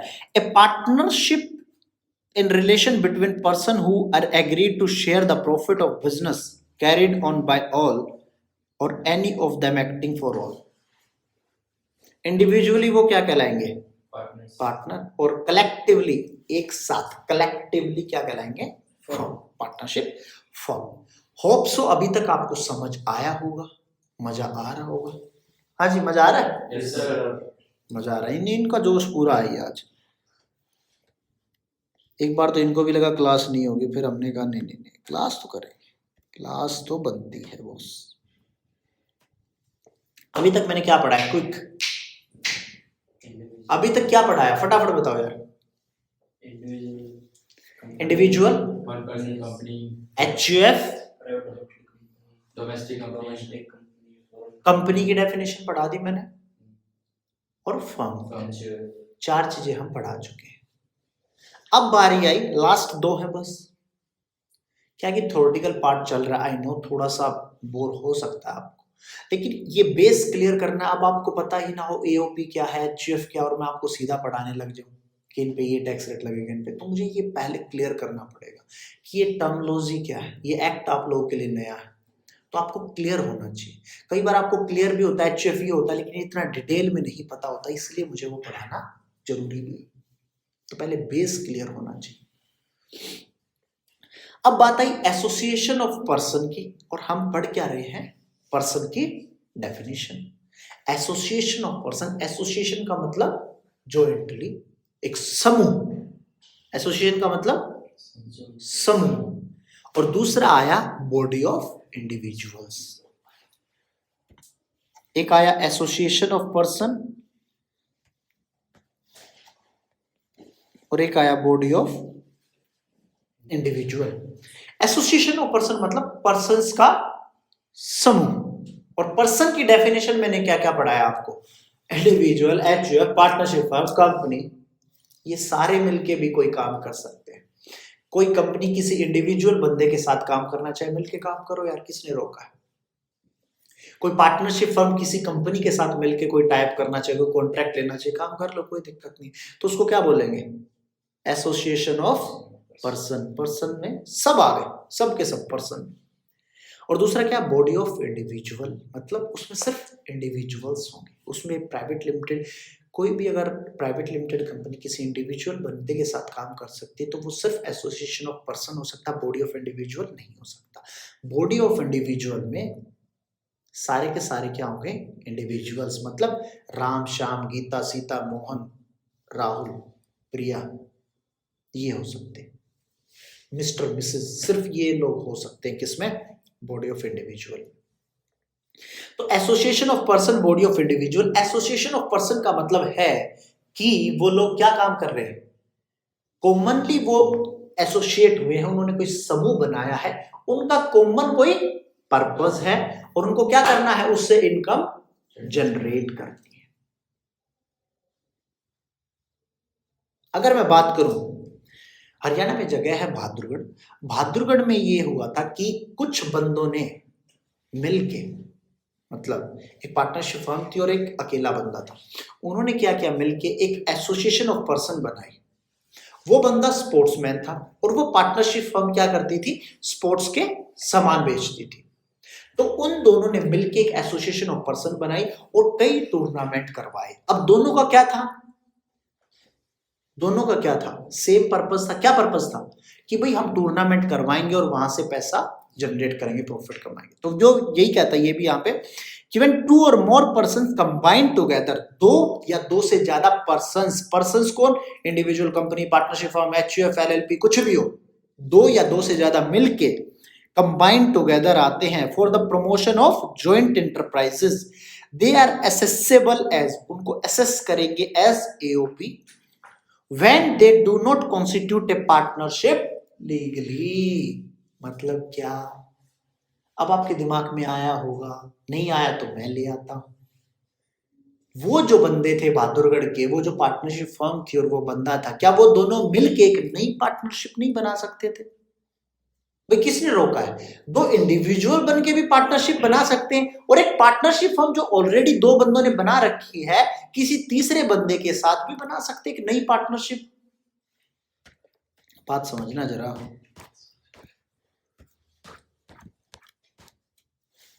कि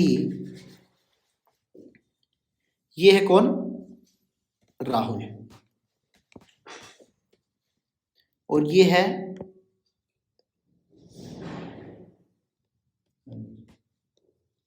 ईटा फर्म। ये एक्चुअल एग्जांपल है। ईटा फर्म मतलब एक पार्टनरशिप फर्म थी, इसका नाम था ईटा, आईटा, जो भी ऊंचा हुआ प्रोनाउंस कर लो इसको। अब राहुल, अब ईटा में कौन कौन पार्टनर थे, एक था अरुण,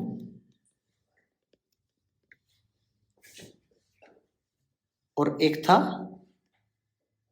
क्या नाम था, राकेश। राकेश। राकेश और अरुण ने मिलकर कोई पार्टनरशिप फर्म बनाई थी आइटा, और वो क्या करते, स्पोर्ट्स किट बेचते थे बहादुरगढ़ में। अब इनको राहुल एक एथलीट था, राहुल मिला। अब चाहते तो ये तीनों मिलकर, राहुल, अरुण और राकेश मिलकर एक नई पार्टनरशिप भी बना सकते थे। इन्होंने कहा कि यार हम नई पार्टनरशिप नहीं बनाते, क्योंकि हम ऑलरेडी, अरुण और राकेश ने कहा कि हम ऑलरेडी आइटा फॉर्म एक चला रहे हैं। हम एक काम करते हैं, तेरे साथ एक क्या करते हैं, अपनी फर्म का, हम दोनों का नहीं, अपनी फर्म का, आइटा फर्म का, क्योंकि आइटा का नाम था मार्केट में, उससे क्या होता, उनको टेंडर आसानी से मिलते, टूर्नामेंट के ऑप्शंस आसानी से मिलते। तो उन्होंने कहा आइटा का जब ऑलरेडी नाम है और तुम एथलीट और तुम्हारा भी नाम है, तो इन दोनों को मिलाते हैं, ना कि हम तीनों मिलते हैं। हम तीनों नहीं मिलते हैं, वो कह रहा हम नहीं मिलते हैं, हम आइटा और राहुल को मिलाते हैं। बात समझ आई? तो इन्होंने क्या बनाया फिर, एसोसिएशन ऑफ पर्सन। पर्सन की डेफिनेशन सब कुछ, condition to form AOP, person must join a common purpose. भाई दोनों का कॉमन पर्पस था, क्या पर्पस था, टूर्नामेंट कराना, कॉमन एक्शन, टूर्नामेंट कराए, and their object must be to produce income, और उस टूर्नामेंट से कुछ पैसा जनरेट करना। तो ये क्या हुआ, एसोसिएशन ऑफ पर्सन। और ये क्या लोग करेंगे, एक एसोसिएशन ऑफ पर्सन बनाएंगे, मतलब एक संस्था ऐसी बनाएंगे, और फिर इनकम टैक्स में अप्लाई करेंगे। इनकम टैक्स उसको क्या करेगी, एक पैन कार्ड इश्यू कर देगी एओपी का। वो कहेगा साहब हमने पैसा कमा लिया, अब हम टैक्स देना चाहते हैं। तब अब जो पर्सन की डेफिनेशन है इनकम टैक्स में, उसमें तो ये सब एक पहचान दी गई ना सबको, भाई इसको मैं इंडिविजुअल कहूंगा, अकेला बंदा है, दो बंदे मिलकर काम कर रहे, पार्टनरशिप, इसको कंपनी। तो उसने क्या किया, अब ये दो नई चीज बन के आई, तो उन्होंने कहा इसको काम करते एसोसिएशन ऑफ पर्सन बोल देते, और एक नया पैन कार्ड इसको इश्यू कर देंगे, इसके बेसिस पे ये टैक्स दे सकते हैं। Co-hires, co-donors joining together for the common purpose would be chargeable as AOP. Co-hires और co-donors का मतलब जो साथ वाले हैं, को का मतलब साथ वाले, जो मतलब राहुल और ये जो राकेश वगैरह थे, ये कोडोनीज या को-हायर्स। बॉडी ऑफ इंडिविजुअल मतलब persons who merely receive the income jointly, केवल, मेयरली का मतलब केवल, रिसीव करते हैं income jointly, and who may be accessible in like manner and to the same extent as the beneficiary individual. Co-executors, co-trustees are accessible as BOI since their little and interest are individual. अब बात समझ, अभी तक मैंने बताया था कि association of person क्या है। अब एक हाउसिंग सोसाइटी है, उस सोसाइटी में 50 मकान है, वो लोग रहते हैं वहां पे 50 मकान के साथ। अब उसमें एक बात बताओ, उसमें कोई कंपनी रहती होगी, रजिस्टर्ड हो सकती है, पर कोई रहती होगी कंपनी, रहती तो सब इंडिविजुअल ही होंगे। जब वो सोसाइटी रजिस्टर्ड होगी कहीं पे, तो 50 परिवारों के नाम लिखे जाएंगे, सब इंडिविजुअल्स होंगे। तो जो वो मिलके सोसाइटी रजिस्टर्ड करवाएंगे, वो कहेंगे भाई हमारी सोसाइटी भी कुछ टैक्स देना चाहती है, कुछ टूर्नामेंट्स करवाती है, या फिर कुछ कोई भी काम करती है, एज ए रजिस्टर्ड संस्था उसको चलाना चाहते हैं, और वहां से कुछ इनकम जनरेट होगी। मान लीजिए कोई, उन्होंने नाटक करवाया अपनी सोसाइटी में और पब्लिक आई, टिकट लगा दी, कोई सर्कस करवाया अपनी सोसाइटी में, उस हाउसिंग सोसाइटी ने, और वहां पे इनकम आई, तो वो कहते हैं भाई जो यहाँ पे इनकम आई, काफी मादाद में इनकम आती रही, वो हर साल कराते हैं, हर दूसरे महीने सर्कस करा देते हैं। तो जब सर्कस कराते हैं तो टिकटें भी बिकेंगी, वहां से पैसा भी जनरेट होगा। तो किसी का कॉमन पर्पस नहीं था वहां सर्कस कराना, वो तो सोसाइटी थी, करा दिया टूर्नामेंट यार, उनका इनकम जनरेट करने का मकसद नहीं था वहां पे, और सब इंडिविजुअल भी थे। तो ये क्या बन गया, बॉडी ऑफ इंडिविजुअल। ये लोग कहना चाहते हैं कि यार हम भी टैक्स देना चाहते हैं, तो इनकम टैक्स कहता है तुम्हारा भी मोस्ट वेलकम, लेकिन तुम एसोसिएशन ऑफ पर्सन हो नहीं। एसोसिएशन ऑफ पर्सन कौन लोग होते हैं, जो पार्टनरशिप बनाते हैं लेकिन वो लीगली रजिस्टर्ड नहीं होते, कहने की पार्टनरशिप होती है, मतलब दो बंदे मिलके, पार्टनर तो है यार, पार्टनरशिप जो मेंबर्स होते हैं उनको तो पार्टनरशिप बोलेंगे ना, लेकिन वो रजिस्टर्ड नहीं होती। और बॉडी ऑफ इंडिविजुअल जो इंडिविजुअल बन के उन्होंने काम किया। डिफरेंस क्या है दोनों में, नीचे डिफरेंस दिया हुआ है। तो difference between AOP and BOI, वो कहता है the difference between AOP and BOI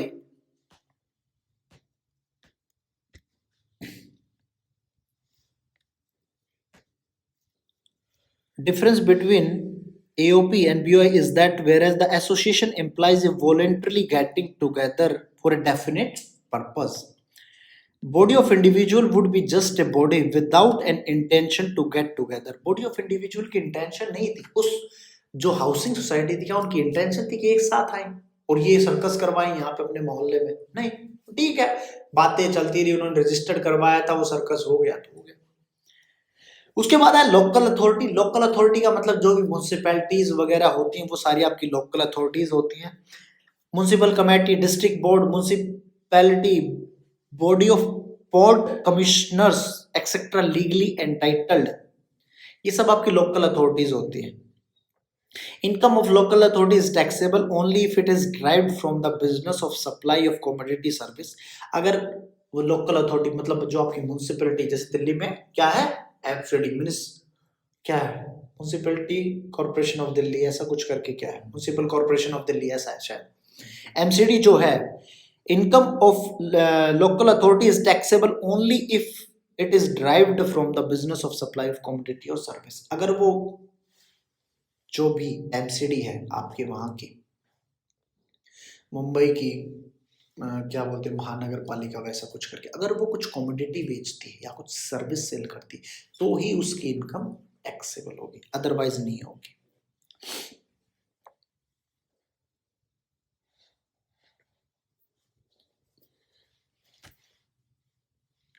आपसे एक बात पूछी जा सकती है, वो कहता है कि outside income arising from supply of water or electricity even outside is its own jurisdictional area। अगर वाटर सप्लाई और इलेक्ट्रिसिटी कर रहा है वहां से कुछ आ रहा है तो वो एग्जेप्ट है, वो उन्होंने छूट दे दी उसके लिए। Every other artificial judicial person not important, आप याद रख सकते हो। जो यूनिवर्सिटीज होती हैं, जो बार काउंसिल्स होती हैं, जो डाइटी, जो धर्म से रिलेटेड चीजें होती है, वो सारे क्या होते हैं, artificial judicial person, universities bar council. तो आज हमने पर्सन की डेफिनेशन पढ़ी, इसमें हमने क्या क्या कवर किया, individual, partnership, firm, LLP, HUF, company, association of person, body of individual, local authority, और लास्ट में क्या पढ़ा हमने, आर्टिफिशियल जुडिशियल पर्सन। अब हम जानेंगे कि ये लोग टैक्स कितना देंगे, किस हिसाब से देंगे, किस रेट पे देंगे। फाइनली आपकी थ्योरी पार्ट अभी खत्म होता है और आपके सामने आता है क्या, प्रैक्टिकल पार्ट। सेक्शन 4। अभी तक हमने कितने सेक्शन पढ़ लिए, जरा कोई बताएगा मुझे? एक पढ़ लिया, 2 पढ़ लिया, 3। सेक्शन 2 पूरा नहीं पढ़ा है, जितना रेलिवेंस था, जितनी डेफिनेशंस आप लोगों के लिए जरूरी थी वो ही पढ़ी। उसके अलावा 4 पढ़ेंगे अभी, ठीक है। Charge of income tax and rate of income tax 3 भी पढ़ लिया हमने, प्रीवियस ईयर का है। 3 प्रीवियस ईयर को डिफाइन करता है, प्रीवियस ईयर में आपको पढ़ा चुका। तो हमने 3 सेक्शन हम पढ़ चुके। अब जो आने वाली क्लासेस होंगी उनमें हम सेक्शन बाय सेक्शंस बात करेंगे, क्योंकि अभी क्या था कि आप लोगों का ट्रीटमेंट जो था वो वैसा था जैसे एक 2.5-3 स्कूल का बच्चा जब स्कूल जाता है, 2.5-3 साल का बच्चा जब स्कूल जाता है तो शुरुआत में उसको कुछ छोटा बहुत खाने को दिया जाता है। उससे क्या पहले ही दिन A for apple, B for boy सिखा दिया जाता है? नहीं, पहले उसको बिठाया जाता है, ठीक है। उसको थोड़ा बहुत लालच दिया जाता है, कोई टॉफी दे दी, कुछ और खाने का सामान दे, उसको कुछ खिलौने, टॉयज दिए जाते ताकि वो वहां पे रह सके, उस एनवायरनमेंट में ढल सके। तो अभी तक क्या था कि आपको उस हिसाब से लालच दिया जा रहा था, टर्मिनोलॉजी बताई जा रही थी ताकि आप इनकम टैक्स के साथ थोड़ा थोड़ा रूबरू हो पाओ, ठीक है। अब प्रैक्टिकली शुरू करेंगे कि ये टैक्स रेट है, ये स्लैब रेट्स है, इस हिसाब से टैक्स चार्ज होता है। अब A for apple, B for boy का टाइम आप लोगों के लिए भी आ गया है। अभी तक बड़ा स्मूथ चल रहा था। आई नो कि छोटे छोटे कॉन्सेप्ट थे, आप लोगों के ऊपर भी बर्डन नहीं हुआ होगा, लेकिन आप जब पीछे मुड़ के देखेंगे तो आपका काफी कुछ कवर हो चुका है और ये धीरे धीरे पाइलअप होता रहेगा। तो मैंने लास्ट क्लास में भी आपको कहा था कि आप लोग डेली बेसिस पे जब जब आप क्लास ले, अल्टरनेट ले तो अल्टरनेट, डेली क्लास ले तो डेली, अब लास्ट क्लास का जरूर रिवाइज करें। और मेरा भी मकसद शुरुआत में यही रहता है कि लास्ट क्लास का जो भी पढ़ा हूं मैं वो रिवाइज करवा पाऊं, ताकि जब आप कभी आप बाई चांस आप बैठे हो एयरप्लेन में या एरोप्लेन में, तो आप जब ऊपर से देखते हो तो चीजें बड़ी छोटी छोटी छोटी छोटी छोटी छोटी दिखाई देती है। शहर बड़ा छोटा सा दिखाई देता है, इतना बड़ा शहर बिल्कुल छोटा सा हो जाता है। इतने बड़े बड़े मकान, इतनी ऊंची ऊंची बिल्डिंग है, बिल्कुल एक छोटी छोटी ऐसे दिखती, चुन्नू मुन्नू से चुन्नू मुन्नू से। तो आप कलेक्टिवली उस चीज को देख पाते हो कि यार ये चीज यहां से गई थी, ये रास्ता यहां से गया होता, हालांकि इतना समझ नहीं आता, बट स्टिल आप थोड़ा सा मेजर कर पाते हो चीजों को, आप एक ओवरव्यू ले पाते हो, बर्ड व्यू ले पाते हो। तो इस हिसाब से ही जब आपका पूरा इनकम टैक्स खत्म होगा तो आप एक ओवरव्यू ले पाओगे। इसलिए मैं डेली रिवाइज भी करवाता रहता हूँ कि आप एक ओवरव्यू ले पाओ कि यार ये मेरा खत्म हो गया, ये खत्म हो गया, अच्छा मैं यहाँ से चला था, ऐसे ऐसे हम लोग चले थे, टैक्स क्या होता है, कौन लगाता है, कैसे चलता है, एसएससी क्या होता है, एओपी बीओआई क्या होता है, किस हिसाब से टैक्स रेट चार्ज होगा, आज हम वो डिस्कस करने वाले हैं। असेसमेंट ईयर क्या होता है, प्रीवियस ईयर क्या होता है, 5 हेड्स ऑफ इनकम क्या होती है, ये सारी चीजें अब आपको धीरे धीरे समझ आएंगी कलेक्टिवली अपने से जुड़ती हुई। और हिंदुस्तान में 5 हेड से मैं आपको बता दूं, मेनली 2 ही सोर्स से रेवेन्यू है हर किसी का। आप देखोगे हर कोई बंदा या हर कोई बंदी 2 ही काम करते मिलेंगे। बंदी का मतलब वो बंदी नहीं, औरत, लेडीज, मतलब 2 ही काम करते मिलेंगे। एक बड़े व्यू पे आप देखोगे तो, एक ब्रॉड लेवल पे देखोगे तो, या तो सैलरी से उसकी हर किसी की इनकम आती होगी या बिजनेस से। जो 3 हेड है वो सिर्फ आप लोगों के समझने के लिए, वो बहुत कम एरिया कवर करते हैं हिंदुस्तान में। तो खासकर ज्यादातर लोग या तो सैलरी में होते हैं या बिजनेस में होते हैं। हाउस प्रॉपर्टी से भी इनकम होती है लेकिन कम लेवल पे होती है, कैपिटल गेन भी होते हैं, कम होते हैं, और अदर सोर्सेस से भी इनकम होती है तो वो कम होती है। ठीक है जी, तो चलिए सेक्शन 4 पढ़ते हैं। Tax rate are fixed by the finance act, not by the income tax act. हर साल जो हमारा फाइनेंस बिल आता, फाइनेंस एक्ट आता, वो टैक्स रेट फिक्स करता है, इनकम टैक्स एक्ट फिक्स नहीं करता। ये बात ध्यान रखना।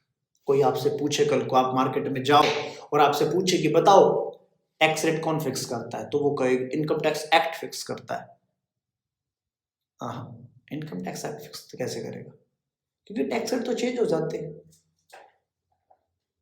कुछ टाइम पहले 10% का स्लैब रेट था, 5% का स्लैब रेट आ गया था कुछ टाइम पहले। तो फाइनेंस एक्ट लेके आया हो ना वो changes. For the purpose of ABCDEF below, जो नीचे दिए गए हैं, total income means the total income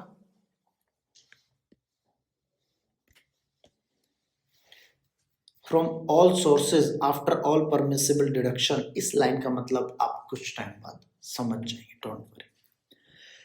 तो अब जब सरकार के पास, या फिर मैं कहूं कि इनकम टैक्स के पास ये बात आई कि हम लोग पब्लिक से क्या लेते हैं, टैक्स, बात उठ के आई क्या मैं सभी लोगों से टैक्स ले लूं। सोचने की बात, अगर आज मैं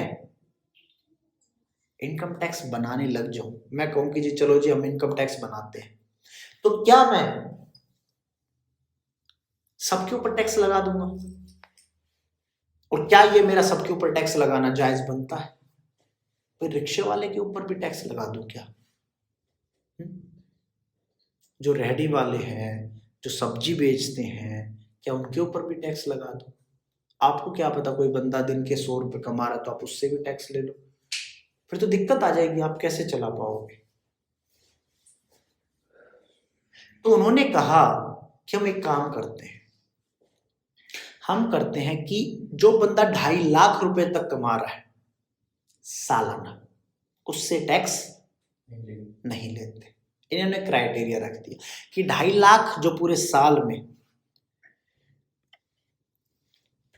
2.5 लाख जो पूरे साल में, ईयर,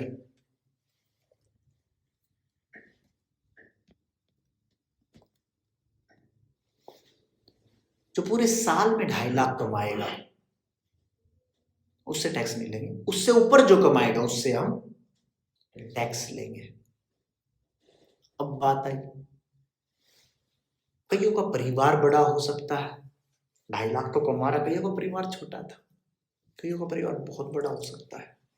क्या 4 लाख जो बंदे कमाएंगे, 4 लाख रुपए कमा रहा कोई बंदा और उसका परिवार बड़ा है, क्या उससे टैक्स ले लूं मैं? मेरा वाजिब नहीं बनता है टैक्स लेना। क्योंकि जब आप कोई एक्ट बनाते हो, इनकम टैक्स एक्ट भी जब बना होगा तो सबको कंसीडर करके ही इनकम टैक्स एक्ट बनाया गया था। तो उन्होंने कहा कि यार परिवार बड़ा हो, और भी कई फैक्टर्स हो सकते हैं, मैं तो जस्ट एक एग्जांपल लिया है, बहुत छोटी सी बात का। तो उन्होंने कहा कि चलो एक काम करते हैं, फिर इंडिया में पॉवर्टी रेट थोड़ा सा ज्यादा है, गरीबी। तो उन्होंने कहा कि चलो जी एक काम करते हैं, हम फिर ना 2.5 लाख से ऊपर जो अगले 2.5 लाख होंगे उस पे हम टैक्स कितना लेंगे? 5% के हिसाब से। हम कह रहे, इनकम टैक्स वाले कहते जी हम इतना ही कर सकते हैं, चलो आप कम दे दो, लेकिन दे दो थोड़ा बहुत। अब बिल्कुल ही छोड़ दे तो फिर दिक्कत हो जाएगी, फिर तो किससे ही लेंगे, फिर तो हमारा जो पढ़ने का बेस है वही खत्म हो जाता है। फिर उन्होंने कहा कि इससे ऊपर जो कमाता है वो, उन्होंने कहा वो थोड़ा सा और अमीर आदमी है, उससे थोड़ा सा और ज्यादा टैक्स ले लो। स्लैब इसी हिसाब से बनाएंगे कि जितनी अमीरी बढ़ती जाएगी उतना पैसा या उतना टैक्स ज्यादा लेते जाएंगे। इन्होंने कहा कि लेट से मान लीजिए किसी बंदे की सैलरी है 10 लाख रुपए, 12 लाख लेते हैं, 1 लाख पर मंथ।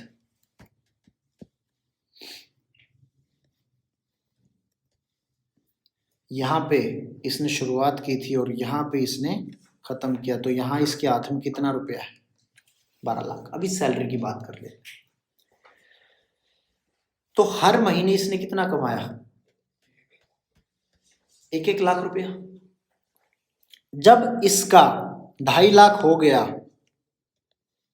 तो सरकार ने क्या कहा इसको, एक एग्जांपल ले रहे वैसे, तो सरकार के पास से कोई वो आया दूतू वाला जो दूतरों बजाता है, सुनो सुनो सुनो कि आपका 2.5 लाख से ऊपर हो गया है, अब आपके ऊपर टैक्स लगेगा 5% के हिसाब से। बंदा एकदम सजग कह रहा ठीक है जी टैक्स दे देंगे 5% के हिसाब से।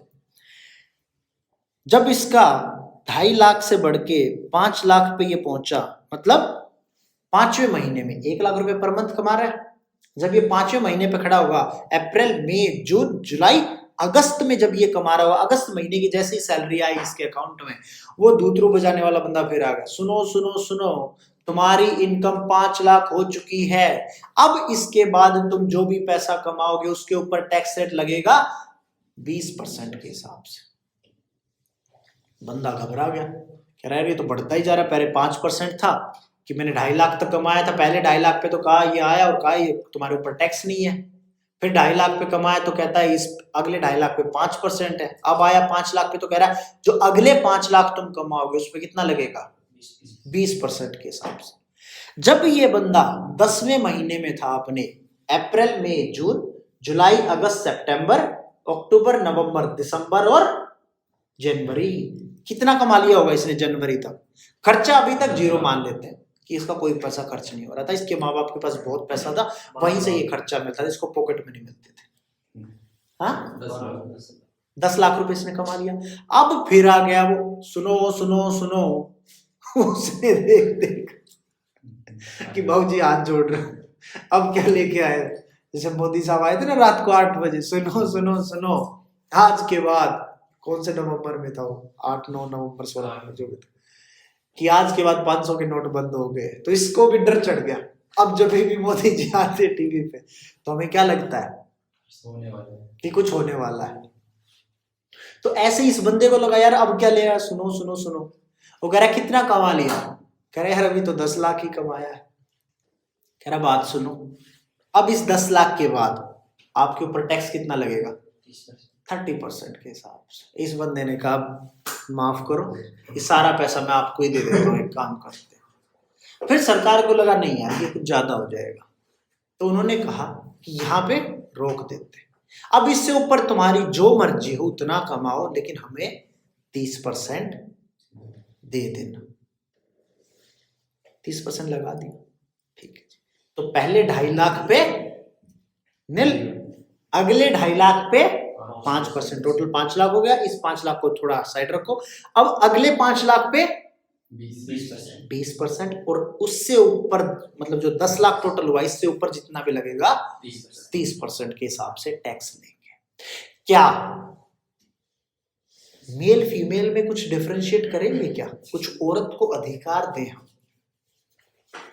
कि वो भी जाके कुछ कमाए तो उस पर कुछ टैक्स कम ले ले, ऐसा कुछ करना चाहिए ताकि कहते हैं ना कि महिला प्रोत्साहन मिले, औरतें भी जाके कमाएं। तो क्या उसमें कर दिया जाए? शुरुआत में ये था, कुछ साल पहले ये कॉन्सेप्ट था कि लेडीज के लिए कुछ अलग था, लेकिन आज के टाइम पे सबका सब सेम है, डिस्क्रिमिनेशन नहीं। तो ये मैंने किसका स्लैब रेट आपके साथ डिस्कस किया, इसको बोलते स्लैब रेट। स्लैब रेट क्यों बोलेंगे इसको? हाँ जी स्लैब को क्यों बोलेंगे?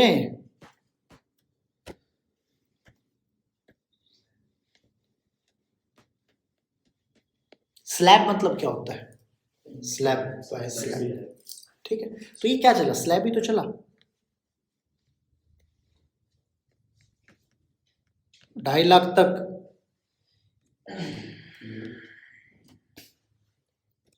नो टैक्स, अगले 2.5 लाख पे 5%, अगले 5 लाख पे, हाँ जी 20%। ध्यान कहाँ है तुम लोगों का? फिर 20%, और उस पे 10 लाख से ऊपर कितना? 30%। स्लैब, इसलिए इसको बोला गया स्लैब रेट। ये किसके लिए मैंने बताया? इंडिविजुअल के लिए। मैंने अभी आपको डेफिनेशन पढ़ाई, अब देखना कैसे ये सारी चीजें ना कोरिलेट होके आपके पास आती रहेंगी।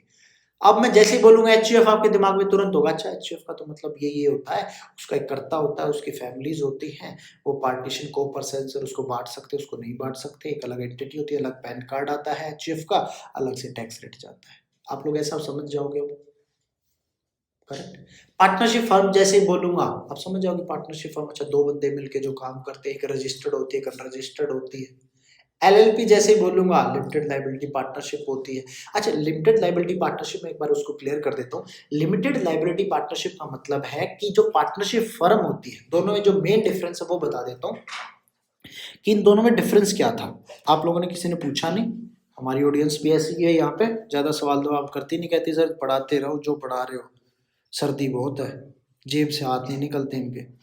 अगर मैं फर्म की बात करूं तो एक तो हमारी नॉर्मल फर्म और एक तो हमारी पार्टनरशिप फर्म और एक एलएलपी। एलएलपी का नाम ही बता रहा है, वैसे तो आप नाम से भी समझ सकते कि LLP limited liability partnership. Partnership firm में अनलिमिटेड लायबिलिटी, मतलब कल को कोई लॉस होता है, आपको क्रेडिटर का पैसा देना है, तो वो पैसा आपकी पर्सनल प्रॉपर्टी से भी रिकवर किया जा सकता है। लेकिन अगर आप एलएलपी बनाते हो, लिमिटेड लायबिलिटी पार्टनरशिप, तो लिमिटेड है आपकी लायबिलिटी, जितना धंधे में पैसा होगा, आपके बिजनेस में पैसा होगा, असेट्स होंगी, वही बेच के क्रेडिटर वगैरह का पैसा पे ऑफ किया जाता है, आपकी पर्सनल प्रॉपर्टी पे कोई हाथ नहीं डालने वाला। लेकिन नॉर्मल पार्टनरशिप फर्म में आपकी पर्सनल प्रॉपर्टी भी अटैच हो सकती है, ये एक मेन डिफरेंस था। चलिए जी फिर स्लैब रेट देख लेते हैं जरा। वो कहता है individual individual HUF AOP BOI। अब आप फटाफट बताओगे आर्टिफिशियल जुडिशियल पर्सन सबके लिए, बार काउंसिल, यूनिवर्सिटीज वगैरह, इन सब के लिए क्या रेट है? Individual HUF AOP BOI, association of person, और BOI का मतलब क्या था? BOI सोसाइटी बनती है नहीं, BOI की फुल फॉर्म क्या? सोसाइटीज ही नहीं बनती हैं, बहुत कुछ बन सकता है। मैंने एक एग्जांपल सोसाइटी लिया था, बॉडी ऑफ इंडिविजुअल। शर्त ये कि उसमें सिर्फ इंडिविजुअल्स होंगे और एसोसिएशन ऑफ पर्सन में कोई भी हो सकता है। तो कहता है अप टू 2.5 लाख तक बेसिक एग्जेम्पशन लिमिट, इसको डिनोट करेंगे BEL, बेसिक एग्जेम्पशन लिमिट नील। 2.5 लाख तक कोई टैक्स रेट नहीं। 2.5 लाख से लेके 5 लाख तक 5%, 5 लाख से लेके 10 लाख तक 20%, और अबव 10 लाख 30%। ये किसके लिए बात थी?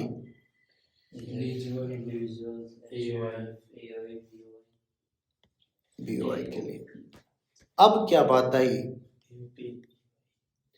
कि जो हमारे बुजुर्ग लोग थे वो पहुंच गए सरकार के पास कि जी हमने तो इस देश के लिए काम किया, इस देश को कमा के दिया, अब बुढ़ापे में आप लोग हमसे इतना टैक्स लोगे। हमने तो पूरी जवानी, लेट्स से आपने भी पूरी जवानी टैक्स दिया, अब बुढ़ापे में आप कह रहे हो यार मेरे पास इतनी इनकम बची ही कहाँ है, जो कमाया सेविंग्स है वही उन्हीं से गुजारा करूंगा, थोड़ी बहुत इनकम हो जाती है, अब आप उसको भी टैक्स में ले जाओ।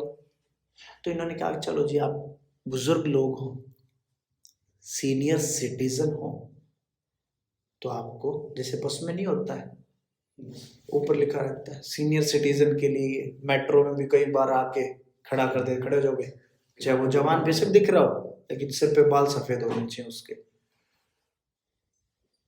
सीनियर सिटीजन के लिए मेट्रो में जगह दी गई है तो इनकम टैक्स कहता है चलो हम भी जगह दे देते हैं। उसके बाद सुपर सीनियर सिटीजन आ गया, ना ना ना बेटा करते हुए कि मुझे यहाँ आप हमें भी थोड़ा है, हमें और एक्स्ट्रा दो। तो उन्होंने कहा ठीक है हम आपको भी एक्स्ट्रा देते हैं। सीनियर सिटीजन का मतलब 60 साल, सुपर सीनियर सिटीजन का मतलब 80 साल। इनके लिए इन्होंने अलग स्लैब रेट बनाए। Senior citizen, resident senior citizen. अच्छा एक बात, रेजिडेंट और नॉन रेजिडेंट अगली क्लास में डिस्कस करेंगे, अभी के लिए मान के चलो सब रेजिडेंट के लिए पढ़ रहे हैं, तो रेजिडेंट और नॉन रेजिडेंट के लिए सबके लिए slab rate same. Senior citizen की अगर मैं बात करूं, रेजिडेंट सीनियर सिटीजन 60 ईयर और more but less than 80 years at any time during the preceding year या प्रीवियस ईयर। टोटल इनकम कब थी? वो कह रहे चलो ठीक है यार 2.5 लाख तक एग्जेम्प्ट था तो 3 लाख तक कर देते हैं, 50,000 की तुम्हें और छूट दे देते हैं, बूढ़े खुश, बूढ़े लोग जो भी है हमारे पूर्वज बूढ़े। तो वो कहते हैं कि 3 लाख तक नील। थोड़ा सा एंटरटेनमेंट पर्पस के लिए, बूढ़ों का कोई मैंने मजाक नहीं उड़ाया, कहीं कमेंट में धड़ाधड़ सर आप तो ये बोल रहे थे। बूढ़े सबको होना, हमें भी होना, आपको भी होना, हमारे माँ बाप को भी होना है। तो अप टू 3 लाख तक नील, 3 लाख से लेके 5 लाख तक, अगले 2 लाख पे कितना? 5%, 5 लाख से लेके 10 लाख पे कितना? 20%, और अबव 10 लाख कितना? 30%। सीनियर सिटीजन के लिए कितना बता दिया? कह रहे यार एक काम करो, पहले क्या था फटाफट बताओ यार।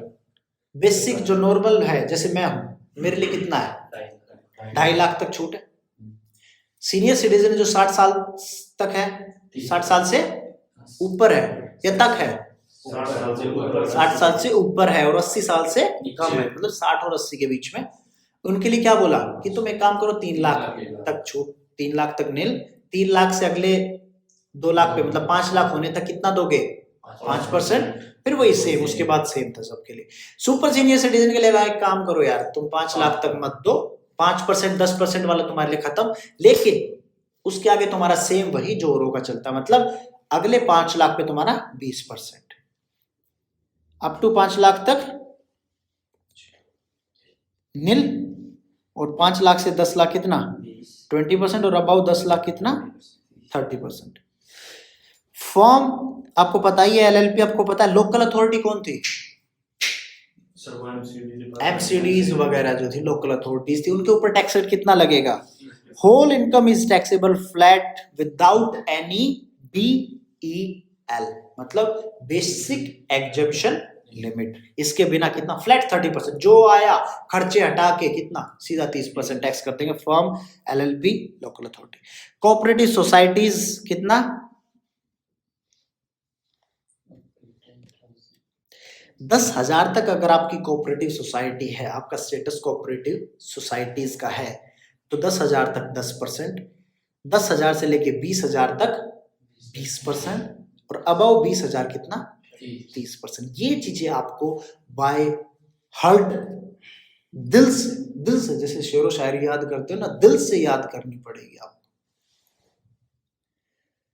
10,000 तक कितना 10%, 10,000 से लेके अगले 20,000 तक कितना 20%, और 20,000 से ऊपर 30%। कंपनीज की अगर मैं बात करूं, यहां पे पुराने वाली शीट है,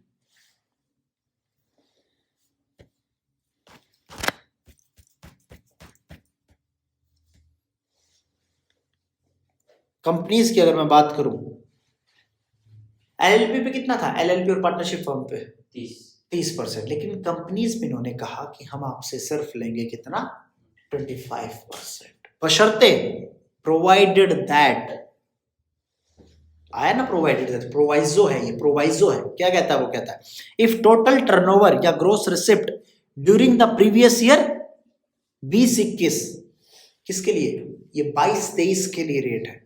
अगर 22-23 प्रीवियस ईयर 22-23 का देखना है, तो एक साल पीछे का छोड़ के उससे एक साल पीछे की मैं टर्नओवर देखूंगा, और मैं कितना कर दूंगा 400 करोड़ या उससे कम है तो 25%, उससे ऊपर है तो 30%, इन एनी अदर केस का मतलब 400 करोड़ से ऊपर है तो 30%, और फॉरेन कंपनी तो ठहरे परदेसी साथ क्या निभाओगे, तो जो फॉरेन कंपनीज है उनके लिए कितना होगा 40%, वो हमसे लगान लेंगे, हम उनसे लगान लेंगे, तो हम उनसे 40% का हिसाब लेंगे। इस कॉन्सेप्ट पे जरा मैं टाइम लगाऊंगा आप लोगों के साथ। Total turnover gross receipt in the preceding year 20-21, मैं यहाँ पे बात कर रहा हूँ, ये कौन से साल के लिए है, प्रीवियस ईयर 22-23 के लिए, प्रीवियस ईयर 22-23 के लिए 25% लगाऊंगा। अगर तुम्हारी प्रीवियस ईयर 20-21 में टर्नओवर थी 400 करोड़ या उससे कम, सर इन्होंने ऐसा क्यों किया, पिछले ही देख लेते, इसके बीच में एक साल और आया होगा ना 21-22 की टर्नओवर बोल देते, क्यों किया होगा,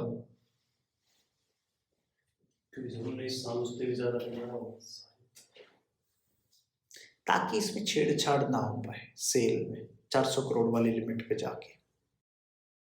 आपको नहीं लगता कि 400 करोड़ पे जो बंदा पहुंचेगा, मान लीजिए 400 करोड़ 1 लाख आपकी सेल हो गई, आप कुछ क्रेडिट नोट डेबिट नोट का पंगा करके और सेल को ऊपर नीचे नहीं कर सकते, अभी के लिए सिर्फ credit note debit note issue करवा दो, माल वहीं रह गया।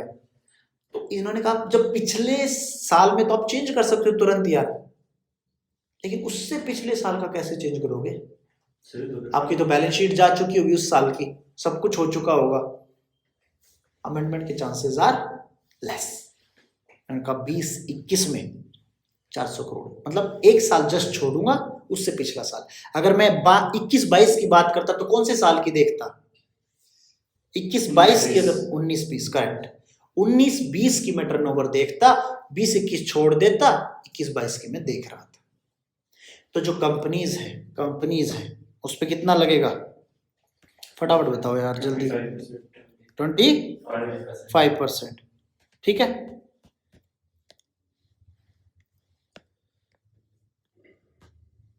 सरचार्ज वगैरह आगे डिस्कस करेंगे चल के। तो एक बार फटाफट बताओ क्या किस रेट्स पे क्या लगेगा, इंडिविजुअल के केस में कितना 2.5 लाख तक छूट है, 2.5 लाख से 5 लाख तक कितना 5%, 5 लाख से ऊपर अगले 5 लाख तक 20%, 10 लाख ना होने तक, और 10 लाख से ऊपर जाते ही कितना 30% आपको सरकार को इनकम टैक्स देना पड़ेगा। पार्टनरशिप फॉर्म एलएलपी और लोकल अथॉरिटी के केस में कितना परसेंट, फ्लैट 30%। जो भी आपके पास आया, जो भी आपके पास से गया, गए में क्या क्या, जो भी हमने माल खरीदा होगा या फिर खर्चे हुए उसको हटा के जो भी आपका प्रॉफिट आया उसमें कितना दे दो मुझे 30%। एलएलपी पे भी कितना है, फर्म इंक्लूड एलएलपी, ये बात मैंने आपको पढ़ाई थी, फर्म इंक्लूड एलएलपी, एलएलपी पे भी कितना 30%, और प्राइवेट लिमिटेड कंपनी पे कितना, इंडियन कंपनी पे 25 में कब लूंगा 400 करोड़ या उससे नीचे टर्नओवर होगी। आप सिंबल जरा ध्यान से देखोगे तो आपको पता चलेगा, उसमें इज इक्वल टू का विषय था, ये देखिए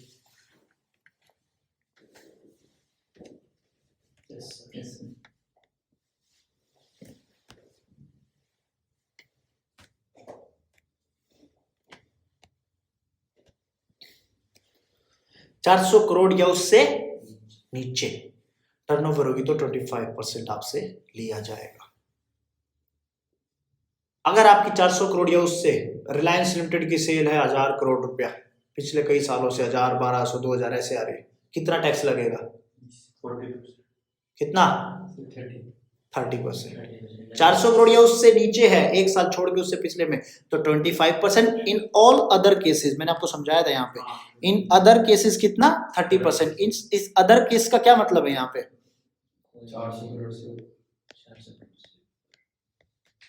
400 करोड़ से ऊपर, समझे? यस सर, मजा आ रहा है? यस सर, मजा आना बहुत जरूरी है जिंदगी में, अगर मजा नहीं आया तो फिर क्या फायदा यार। और foreign company, company other than domestic company, उनके लिए कितना है 40। तो कंपनीज के केस में कितने स्लैब हो गए, स्लैब मतलब कितने रेट हो गए, तीन कौन कौन से, 25, 30 और 40, 25, 30 और 40%। एक छोटा सा एग्जांपल देख लेते हैं ताकि आप लोगों को समझ आ जाए कैसे कैलकुलेट कर। एक जरा मुझे निकाल के बताओ यार, फटाफट कॉपी पेन निकालो यार। किसी की इनकम 12 लाख है, 12 lakh, mister Raj, compute the tax liability of mister Raj, as 30 से 44 years, whose total income for assessment year 22-23 is 12 lakh।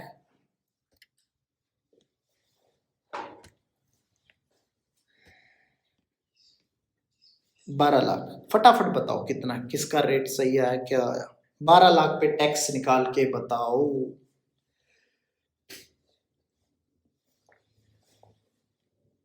आप भी निकालो, बैठे क्या हो, फटाफट निकालो, मैं वहीं पे हूँ आपके साथ, बगल में ही बैठा हूँ, चेक करूंगा मैं सब। 1,72,500। ठीक है, 1,72,500, संकेत का है 1,72,500, औरों का देखते हैं अभी।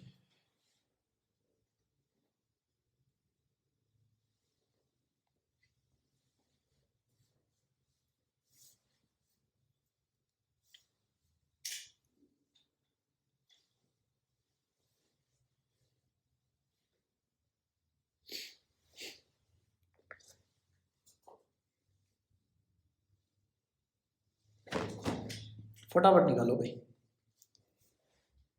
आप लोग भी बैठो, मैं तब तक फटाफट निकालो।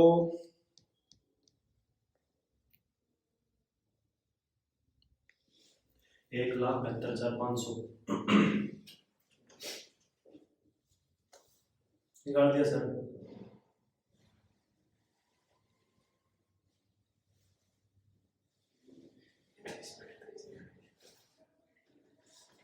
हाँ जी, 1,72,500 आपका जी कैसे बताना चाहिए सर, जो 12 लाख इनकम थी, उसका जो 2.5 और जो 2.5 लाख है, उसका 5%, 2.5 लाख पे 5% कितना हो गया, 12,500, 12,000, जो 5 और जो 10 लाख, जो 5 लाख पे 20% कितना हो गया, 1 लाख, 1,12,500, और जो 2 लाख रहेगी उस पे कितना 30%, कितना हो गया? 60,000 60,000। 1 लाख प्लस 60,000 प्लस 12,500, 1,60,000 70,000, कितना हो गया? 1,72,500। तो यहीं पे निकल गई यार, तुम लोग कैलकुलेट कर रहे हो इतनी देर से। सर आप तो इतने दिनों से कैलकुलेट, कोई बात नहीं, आप भी आ जाओगे यार इसी लाइन में। हम पहले आए तो हम पहले निकाल पा रहे हैं, आज से 3 महीने बाद आप भी ऐसे ही कैलकुलेट करोगे फटाफट।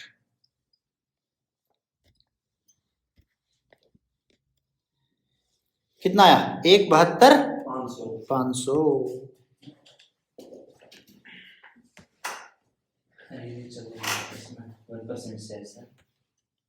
सेस मैंने आपको अभी नहीं पढ़ाया है, इसलिए उसको भूल जाओ अभी के लिए। 4% सेस को अभी के लिए भूल जाओ, या फिर अभी बता देता हूँ, कोई दिक्कत नहीं। 4% सेस का मतलब है कि 30% से ऊपर हर केस में आपसे 4% सेस लिया जाएगा। सेस किसके ऊपर लगेगा? इनकम के ऊपर लगेगा या टैक्सेबल इनकम के, या टैक्स के ऊपर? टैक्स के ऊपर। सेस का मतलब ये होता है जो टैक्स के ऊपर टैक्स लगता है उसको बोलते हैं सेस। इसके ऊपर 4% इन्होंने सेस लगाया, हायर एजुकेशन सेस करके 4%। अब 1,72,500 का फटाफट करो, 1,72,500 का 6,900 आ गया, राउंड ऑफ करके 1,79,400 इन टोटल आ गया। हाँ जी, समझ आया? मजा आया? समझ आ रहा है? कोई दिक्कत, कोई परेशानी? फिर भी अगर आपको कोई दिक्कत हो तो, कोई परेशानी हो तो मुझे जरूर बताइएगा। तो